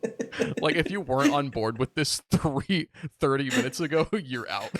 I'm getting nothing of value from this anymore. Okay, so this is the rest of it. Awesome. I got my in-depth geopolitical coverage in the first hour, and then the second hour was just horny. That might be the funniest thing I've ever said. Hey. There will be blood. It's insane. God damn. I mean, you're not. There will be. Because with the restaurants, we weren't talking about the name. We were talking about the vibe. But like with There Will Be Blood, is it that I'm talking about just the title, or am I talking about the movie of an oil man abandoning his son? Which again, what the fuck does that mean? I want a woman that just gives me the feeling of an oil tycoon abandoning their son. I abandoned my boy. And just ultimately being alone. I drink her milkshake is all I'm saying. I just want a woman that will drown Eli in a puddle of oil. That's all I'm looking for. I want a woman that opens with a shot of 2 minutes of dead silence as a man orphans his child after a large stick falls on his head. Kyle, if somebody wants to send an email asking about what's the sexiest furniture item, what would they do? They send an email to Whammopod, Mm-hmm. WAMOPOD @gmail.com. From Drago, Dear Wimo, just a quick question for you two. When it comes to a good quality road trip, you have to have at least one gas station stop. So my first question, which gas station food would you fucking why?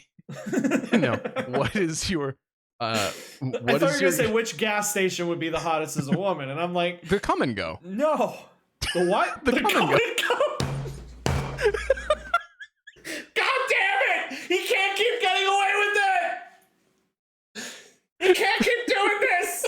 You planned this! You planned this whole bit just so you could do these!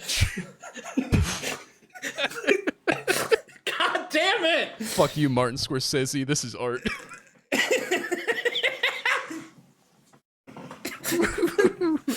Listen, you keep setting me up. I'm gonna keep knocking him down. I'm gonna throw up. This is the first podcast where I'm actively sweating and I'm just sitting here. Oh, okay. What is your go-to gas station? It is either the Casey's, and if I'm beyond that, it would normally be the Come and Go, but they evicted those. Like last year, they got bought out and they're slowly going extinct. They came and went. They came and they went. The name warned us. I love Casey's. I've ranted and raved about. She would have huge tits. She would have huge. I'm talking about the gas station, not the woman that would have been made from the gas station. I've blacked out 3 different times this episode. I'm so sorry to everybody listening. I'm not. If you guys want to find out if your friend would like this podcast, this is our new official. Like, this is the channel trailer episode. Like, if you can get through this, you're like, listen to these guys. I'm gonna skip ahead. They're talking about Trump. They're talking about and women. They're like, this goes on for 50 minutes. Just listen. They do not move on. They read 80 comments and they all come back to anthropomorphizing everything. Let me tell you something about Casey. I love her. She's great. But genuinely, I don't know why, I have had my credit card info stolen. And that's why she's the hottest gas station. That's why she's the best. Something about the pumps at Casey's, I think, are not secure or are easily hacked. Because I've had 3 times where I go to Casey's and then later I notice that I start getting a bunch of purchases. Oh. So now I'm scared to get gas at Casey. Casey, okay, you've really anthropomorphized her too far. I never I go to see Casey her as anymore. a woman now. Do you ever tug on the card reader? That's what you're supposed to do. That's what I do, but it's like I don't know. I don't know, man. I like to She think wants your some money. employee is watching me on the cam and they're just like writing it down when I punch in my pin. And the thing about Casey is she'll make you taco pizza whenever you want, and like that breakfast pizza that they make so good. Casey'd be good for you. She's great. I love her. He's great. Second of all, what is your go-to gas station grabs? I'll let you have this one. If a gas station snack was a woman, which one is Kyle going for? I have a quick. Have you ever eaten a gas station hot dog or like taquito? Like actually, No. because I can you imagine the desperation in a human being to be hungry enough at a gas station, but also not hungry enough to like go to anywhere else in the world, that they get a 7-Eleven hot dog or taquito that has been on that spinner for days. That to just be a human being where you're like, you know what? Here we go. I mean, yeah, it's got to hit that point where you're just looking What if around it's for hot good? food. Well, yeah, it's nothing's 24/7 anymore. If you want hot food and you go to the gas station, that's your options. This is the goal now. What are we doing? You're at the gas station and you're like, what are my options? Food poisoning, or food poisoning. Is that why they call the podcast? Whoa. That's crazy, dude. If every episode of Whammo was turned into an for more Feist woman, this would be the woman that I would marry. Every woman we described, we have to get art of, and we have to make them all fight in a battle royale for us. God damn. Go-to gas station grab for me is it's Diet Mountain Dew, peanut butter M&Ms, Dots pretzels, pizza Pringles, teriyaki beef jerky.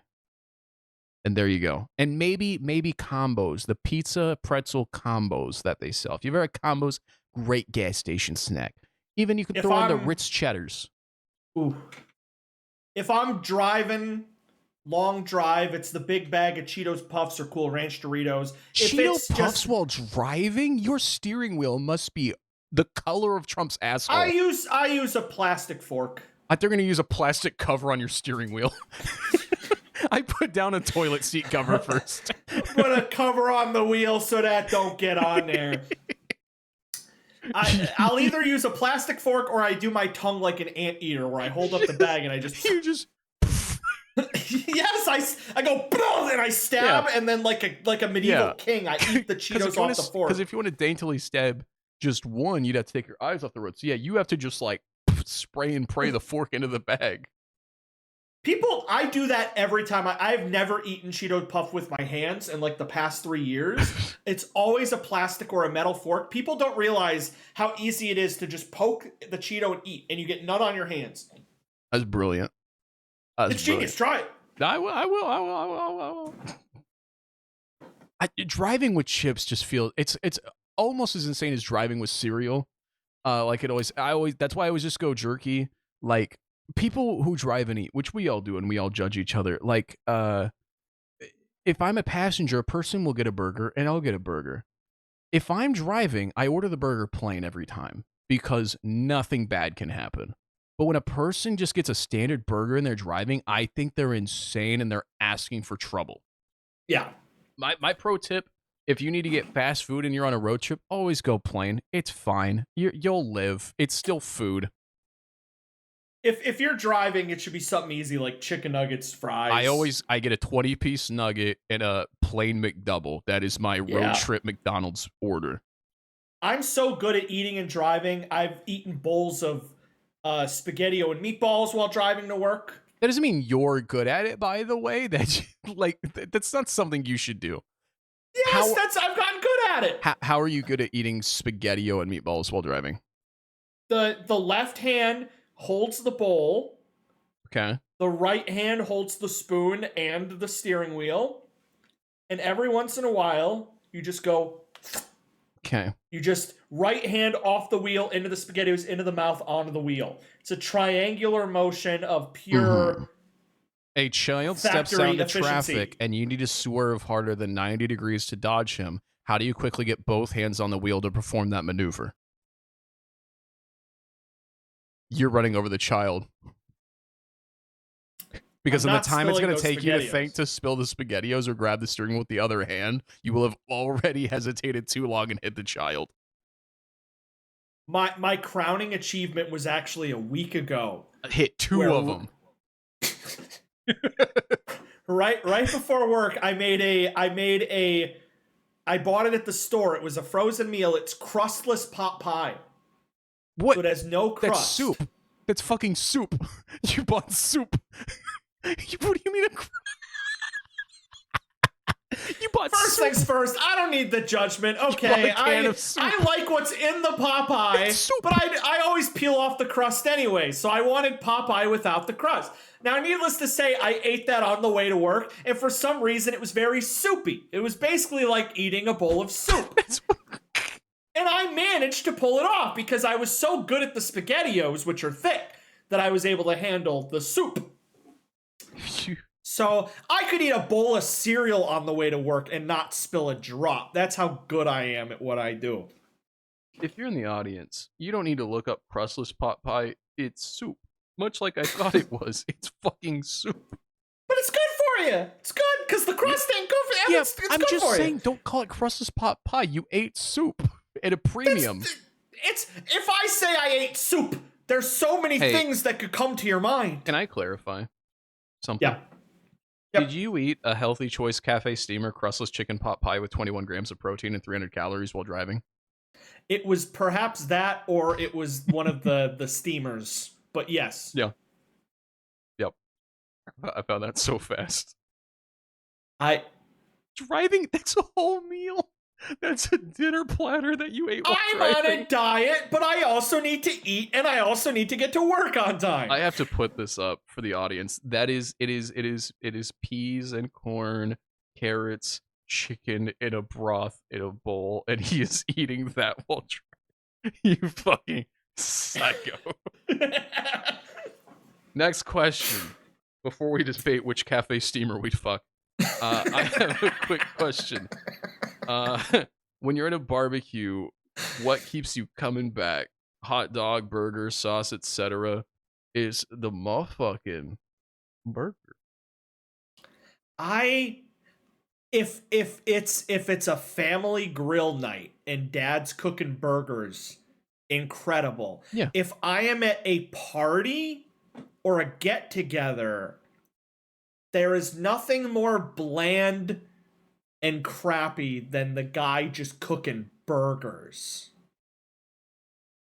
If he's doing hot dogs or steaks or something incredible. But if you've ever been to a big barbecue, something about big barbecue guy making 80 burgers is like the worst burger ever made. Oh, yeah. But let me just say here, it says hot dog, burgers, sauce, etc. We're slacking on the etc.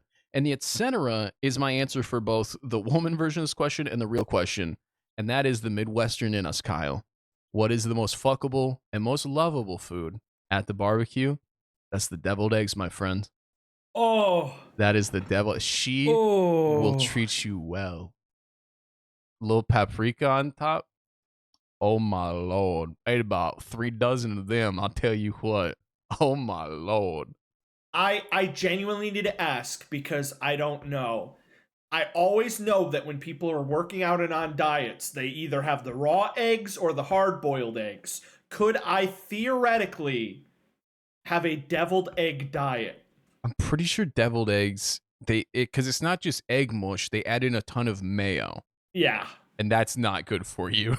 What if I get the healthy mayo that's like slightly less calories? It's very slightly less. Then I can have 4 dozen deviled eggs. I mean, deviled eggs, there's never enough. There needs to be a machine that makes deviled eggs. Because, like, the reason there's never enough, somebody will always bring 3 dozen deviled eggs, which seems like too many. But no, everyone wants 5 deviled eggs at the gathering. Yeah, I need like They're 5 always deviled gone. eggs. Like, the first time you go up, you have to get 5 because there won't be more later for you to get. And it's because if you're the person making them, you have to boil 3 dozen eggs. You then have to peel them. You then have to carve out everything from the center by hand, create a mash, then re-enter it into the eggs. Something that has ruined my life, because I love deviled eggs. I don't want to make deviled eggs. I can rarely talk anybody into making deviled eggs. Mhm. There is a specific grocery store in Oklahoma where they have like the deli section, like, you know, where they have like the rotisserie chickens and all that. And this is the only place that I've ever seen where every few hours they put out a fresh giant batch of deviled eggs, and you can get like a dozen fresh deviled eggs for like $4. Mm. And I've had many times I go there and I just like a fat ass, I'll get like 2 dozen deviled eggs. Because if you blink, they'll be gone. Some other fat ass will take them, man. You got it. Exactly. And I take them home, and literally like every 2 hours I'm like, deviled egg time. And I go to the fridge and I pop a deviled egg in my mouth, and then like 2 hours later I'm like, I feel like a deviled egg. And I just do that for like 3 days, and it's amazing. Dude, I could pound through 2 dozen deviled eggs right now. Just mouth watering right now. I could taste They're incredible. it. They're incredible. They're incredible. I bet there's a big portion of our audience that's never had a deviled egg. Like British people, they would never. It's got too much paprika on it. It's too much spice. Too much spice. Okay. Dear Whammo, since you mentioned Easter last podcast, and that reminded me of my pre-Easter thing. The day before Easter, me and my band members got together to watch this movie called The Ten Commandments. But this became a drinking game where we would drink when they would mention Moses or when they'd say, so let it be written. What I'm curious about is, what are some drinking games with movies you remember or want to invent? And there's no way to turn this into a woman, so we can just have this discussion. For me, thank God, I'm one of the people that always wants to do that because of my love of movies and drinking with friends. Friends never want to do that. I just want to play a game or something. The one time I did was me and Ethan were a big fan of a movie called Edge of Tomorrow, which got completely rebranded in a shocking turn in a way most movies aren't, to Live, Die, Repeat, showing how dumb the movie audience fucking is, which is a way worse title, where Tom Cruise gets Groundhog Day and dies about 1 million times. He just lives, dies, he repeats. You take a shot every time he dies? We told our friend of the channel, Taylor, who had never seen it, Edge of Tomorrow, that I had 30 fireball shooters from Christmas, and I was like, hey, you've never seen this. Pound a shoot every time he dies. And he goes, okay, get 10 ready, because that'll probably be it. There's a montage 20 minutes in where he dies 40 times. He blacked out before the first act was over. I thought he wasn't going to he committed. Until we ran out of shooters and he couldn't function anymore. I've never seen anyone get so drunk on Fireball so fast. It was such a good time. Yeah, in that montage, he's literally just over and over and over. Mm-hmm. I can imagine like not even being like done with it, and he dies me and again. Ethan started chaining them and like prepping him for him, so we just like go through them in a row, because eventually you're not tasting. Because also Fireball's disgusting. It's so much cinnamon. The other one you try to do awful. Is you find a good movie and you go to watch it with your friends and you go, let's do You Laugh, You Drink. I don't recommend that, because then everyone's fighting the urge to laugh, and it's way less fun. Because if you're fighting the urge, you unless you're already drunk and then you're laughing at everything. But if you go in sober for a You Laugh, You Drink movie, you just go, maybe the movie's not that funny, and it's terrible. But have you done anything like that? I haven't done any drinking. I've done a lot of like drinking video game challenges and a lot of video game like drinking game challenges. Like I just had the Don't Drink, Don't Drive in Mario Kart is a classic. We did the card one where every round somebody has to make a rule of what you can't do, and if you do it, you do a shot. And it gets to the point where like you're just constantly doing them because you're constantly messing up. You're like, okay, every time before you do a shot, you got to rub your tummy. Right. And then every time you don't raise your left hand when somebody says this, you have to do a shot. And then so somebody forgets to raise the right hand and they do a shot, and you're like, you didn't rub your tummy, and then they got to take another shot. And it's like that just kills people. Yeah, it just kills people. The other all drinking games are just during the Christmas season, a fun one is you put a Santa hat on one of the corners of the TV, and then you watch a bunch of shitty Hallmark movies, and every time somebody wears the hat, as in their head perfectly lines up with the hat, you take a shot. That's a really fun one. I don't know if you've ever done that one. That one makes Christmas movies a lot of fun. Yeah. This one's from Galaxy. Dear Whammo, a couple weeks ago I made a butterscotch cinnamon pie and I realized I kind of like baking. So after that I made a carrot cake on my own and kind of want to start baking as a hobby. What would you choose to bake if you had the chance? What are my options? Great I question made a for me. butterscotch pie So, because like- of Undertale, you nerd. I probably would fuck a chocolate Swiss roll if it was a woman. I clearly missed the part where you were talking about. I was so busy making fun. When did we switch the topic again? I just assumed we finally got a food-based question and it had to go right on back. Oh my god. No, but it's a perfect question for I bake as a hobby. I started I want to say 4 years ago when me and wife moved in together because I had so much more free time in the early days while she was at work. I started doing cookies. I love it because I don't like sweets. But I've since learned it's because I don't like the way that most people like sweets. Like, I learned how to make my favorite cookie in the world. I can say the cookie that I bake is my favorite in the world. It's the perfect amount of chew versus crisp versus buttery and vanilla and the right ratio of chocolate chips. I make these frosted banana bars with candied walnuts on top. These amazing coffee cake muffins that my wife loves. And a few other things. I need to get back into baking some more stuff. But if I could bake anything, I really do want to learn to make either a chocolate Swiss roll or a banana Swiss roll. I think those are so delicious and look fun to make. I'd say Boston cream pie, probably. Boston cream pie. Do you bake a Boston cream pie? I love Boston cream pie, so I'd like to know how to bake it. Do you think Boston cream pie has ever been said this much on a podcast? I don't think so. Okay. This is dude, it is so crazy outside. This is one of those, and I'm going to treat it real because hopefully we get more of these. This feels like a scam email because it is genuinely positive for 2 straight paragraphs and there's no change. Right? So I'm like, does somebody like us? I don't know. But just in case, I will treat it as real. Because, you know, we shouldn't be pessimists. We should be optimists. Hello. I'll say their initials because they didn't say if they wanted their name. Hello. I'm writing this anonymous. Okay.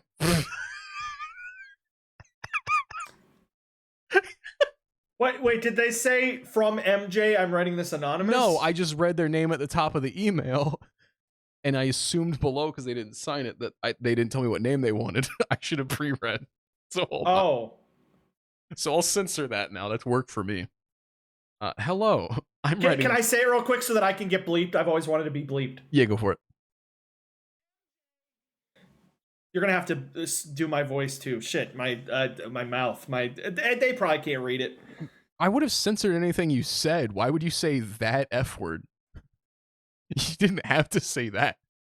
Hello, I'm writing this anonymous because I'm not too good at this. And I know you guys aren't very well at receiving it. Well, that's clear. We have immediate... Yeah. Yeah. But I just wanted to let you guys know that I look forward to the podcast all week, and it genuinely makes my week. When you guys stream, it makes my night, and I've yet to find another stream that can give me the laughter and sense of community that yours does. Your streams allow me to forget about all the terrible things going on in the world and have a laugh. I thank you for being so welcoming and caring for your communities throughout the years and hope to continue watching you in the future. I think the friendship you guys have built all through reacting to each other's clips is great, and I can't wait to see what the future holds in store for you guys. Thank you, Whammo Podcast. Where's the product?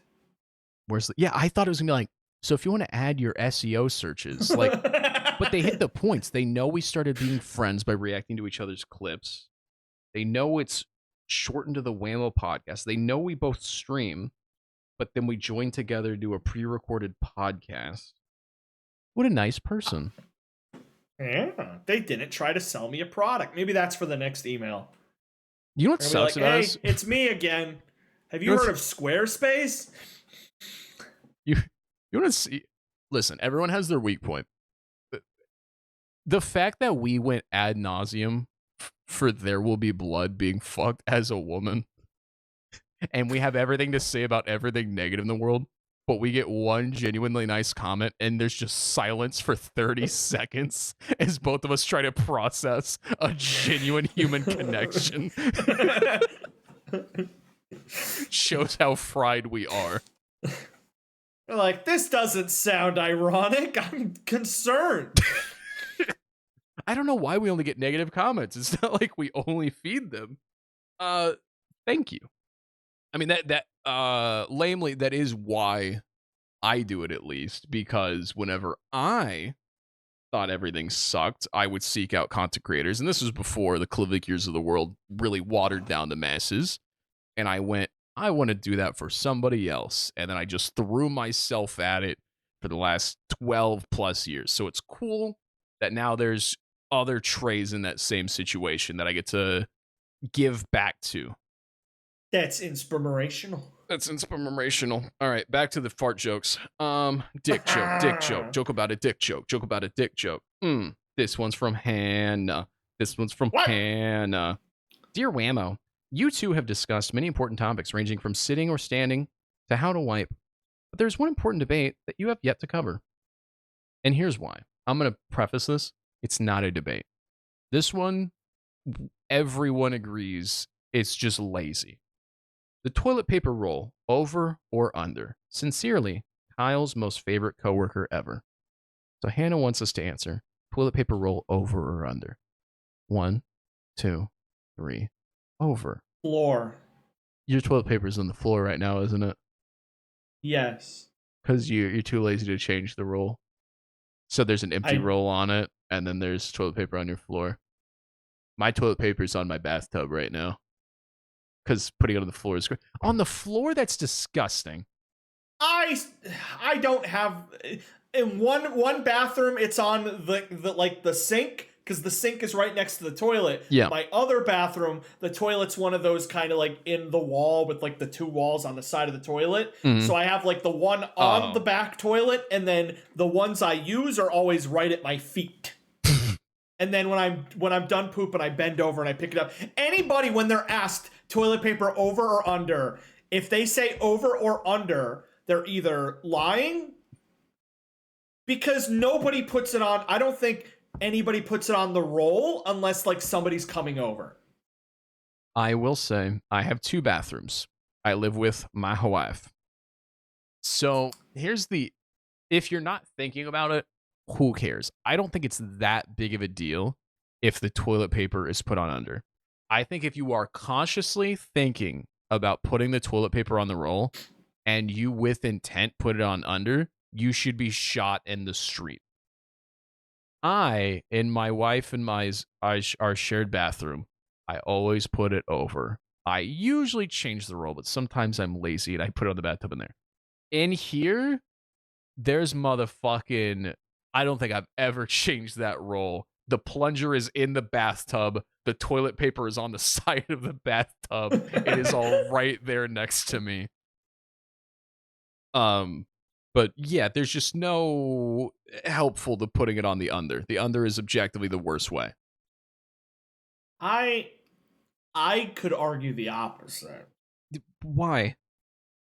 Because scientifically, if it's over, it's easier to like accidentally glue it to where like it rolls and the toilet paper drips. Gravity works the same way both ways. It doesn't make any sense. If it's under, you have to like physically grab, like, because if you bump, it's just gonna spin the other way and it won't actually fall. Did you just elbow your toilet paper?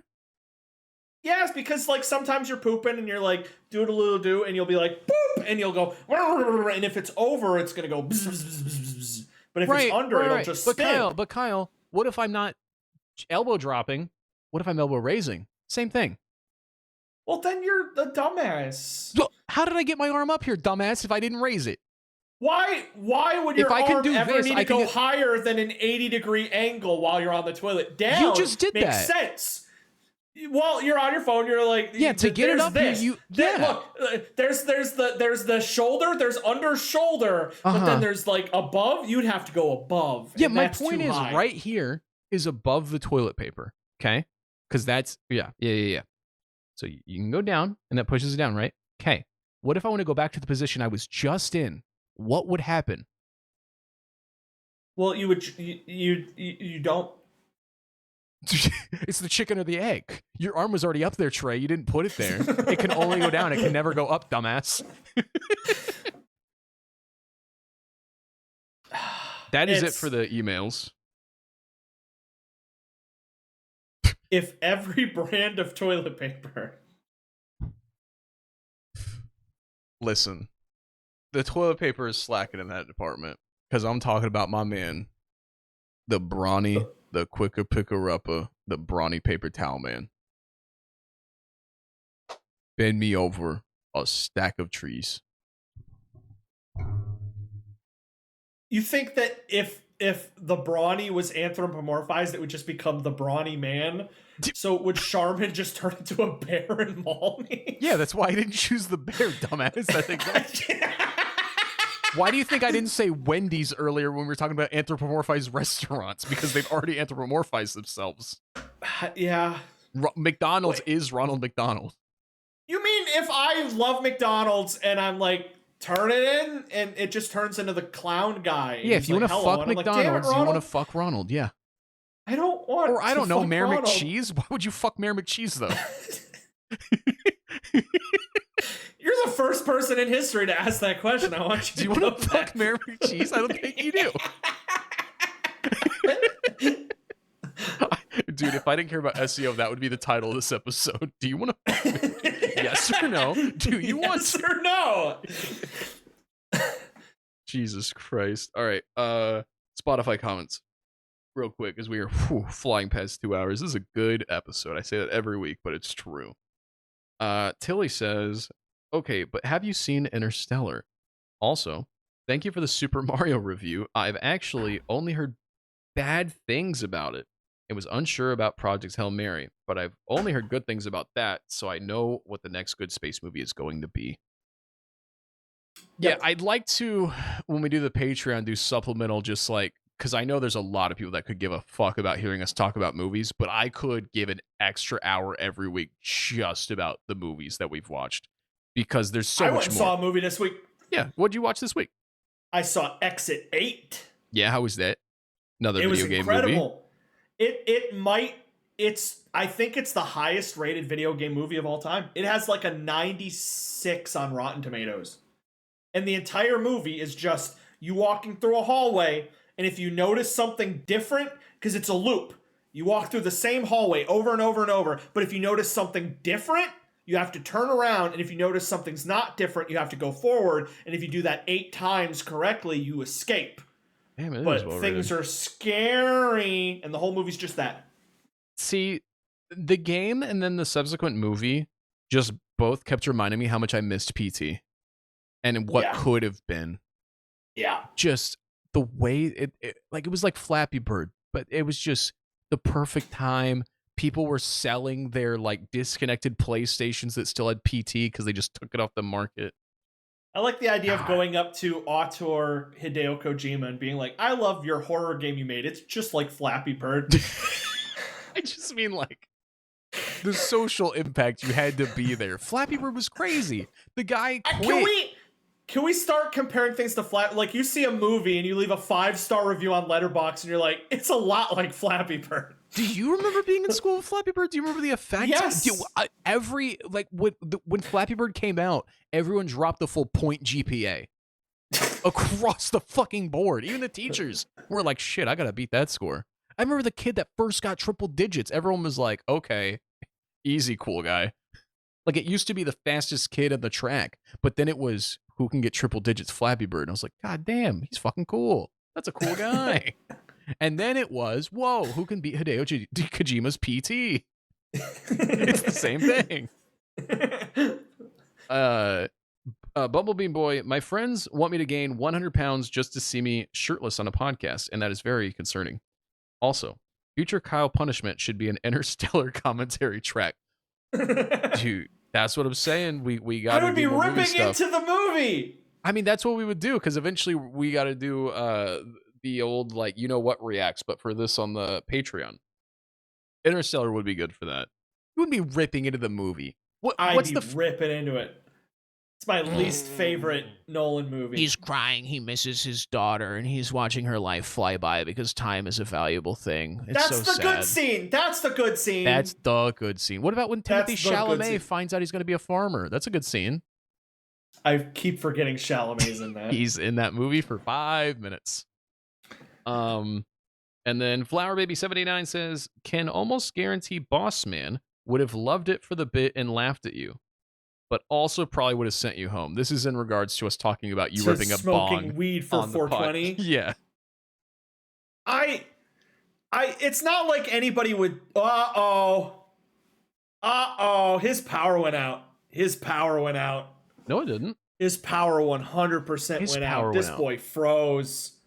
What? That boy froze. Look at the rage. Ooh, this is caught on camera the millisecond before Hold it on. all went dark. I have to message him because no, it didn't. And then there's that sexy guy right there. Oh, yeah, he 100%. That power went out. No, it didn't. What is happening? We were talking about weed, Al, check your DMs. and I assume they weren't too His happy internet about that. went out. I don't. Your power didn't go out? You can hear me? Wait, there you are. What the hell? Was that on my That end? was you, brother. I never What? lost you. You're pixelated Holy now. shit! Yeah, that's something happened to your shit. I didn't even have a flicker. You've been here the whole time. I can't wait to show you what I saw because you're going, look at him. Look at the idiot who froze and his power went out. And I'm just sitting here staring at you. You were frozen on my. That might have been on my end. Wow. I think it was on your end. Yeah. That's crazy. I assumed you like you made me lost scared power. because I was still talking to you and you were like, where'd he go? And I looked around and I was like, did something happen that he knows about that I don't? I thought there was somebody Oh my behind me God. for a second. But yeah, anyway, when I last lost you, we were referencing that you ripping a bong on the podcast. Yeah, I probably wouldn't get snitched out, but they listen to me at work. Yeah. And maybe they could convince them that it's somebody who just looks like me, but I don't know. He's a doppelganger, but Yeah. that is it. That is a full 2 hours. Every message read. Everything went nothing went unfucked. We covered politics, clavicular, all the classic things we cover every week. We know clavicular's choice, but if every drug... Oh, because this has been done. You can find Rule 34 of every drug. I don't think somebody has anthropomorphized meth. Yeah, they had. They absolutely have. Dude, they've anthropomorphized every OS. Like, you can compare, like, Android versus Google or Siri versus, like, Gemini. Because I've definitely seen weed Rule 34. You send me the image. Screenshot and send me. I googled meth if it was a sexy woman. And What do you got? literally the first image, it was just this. It's just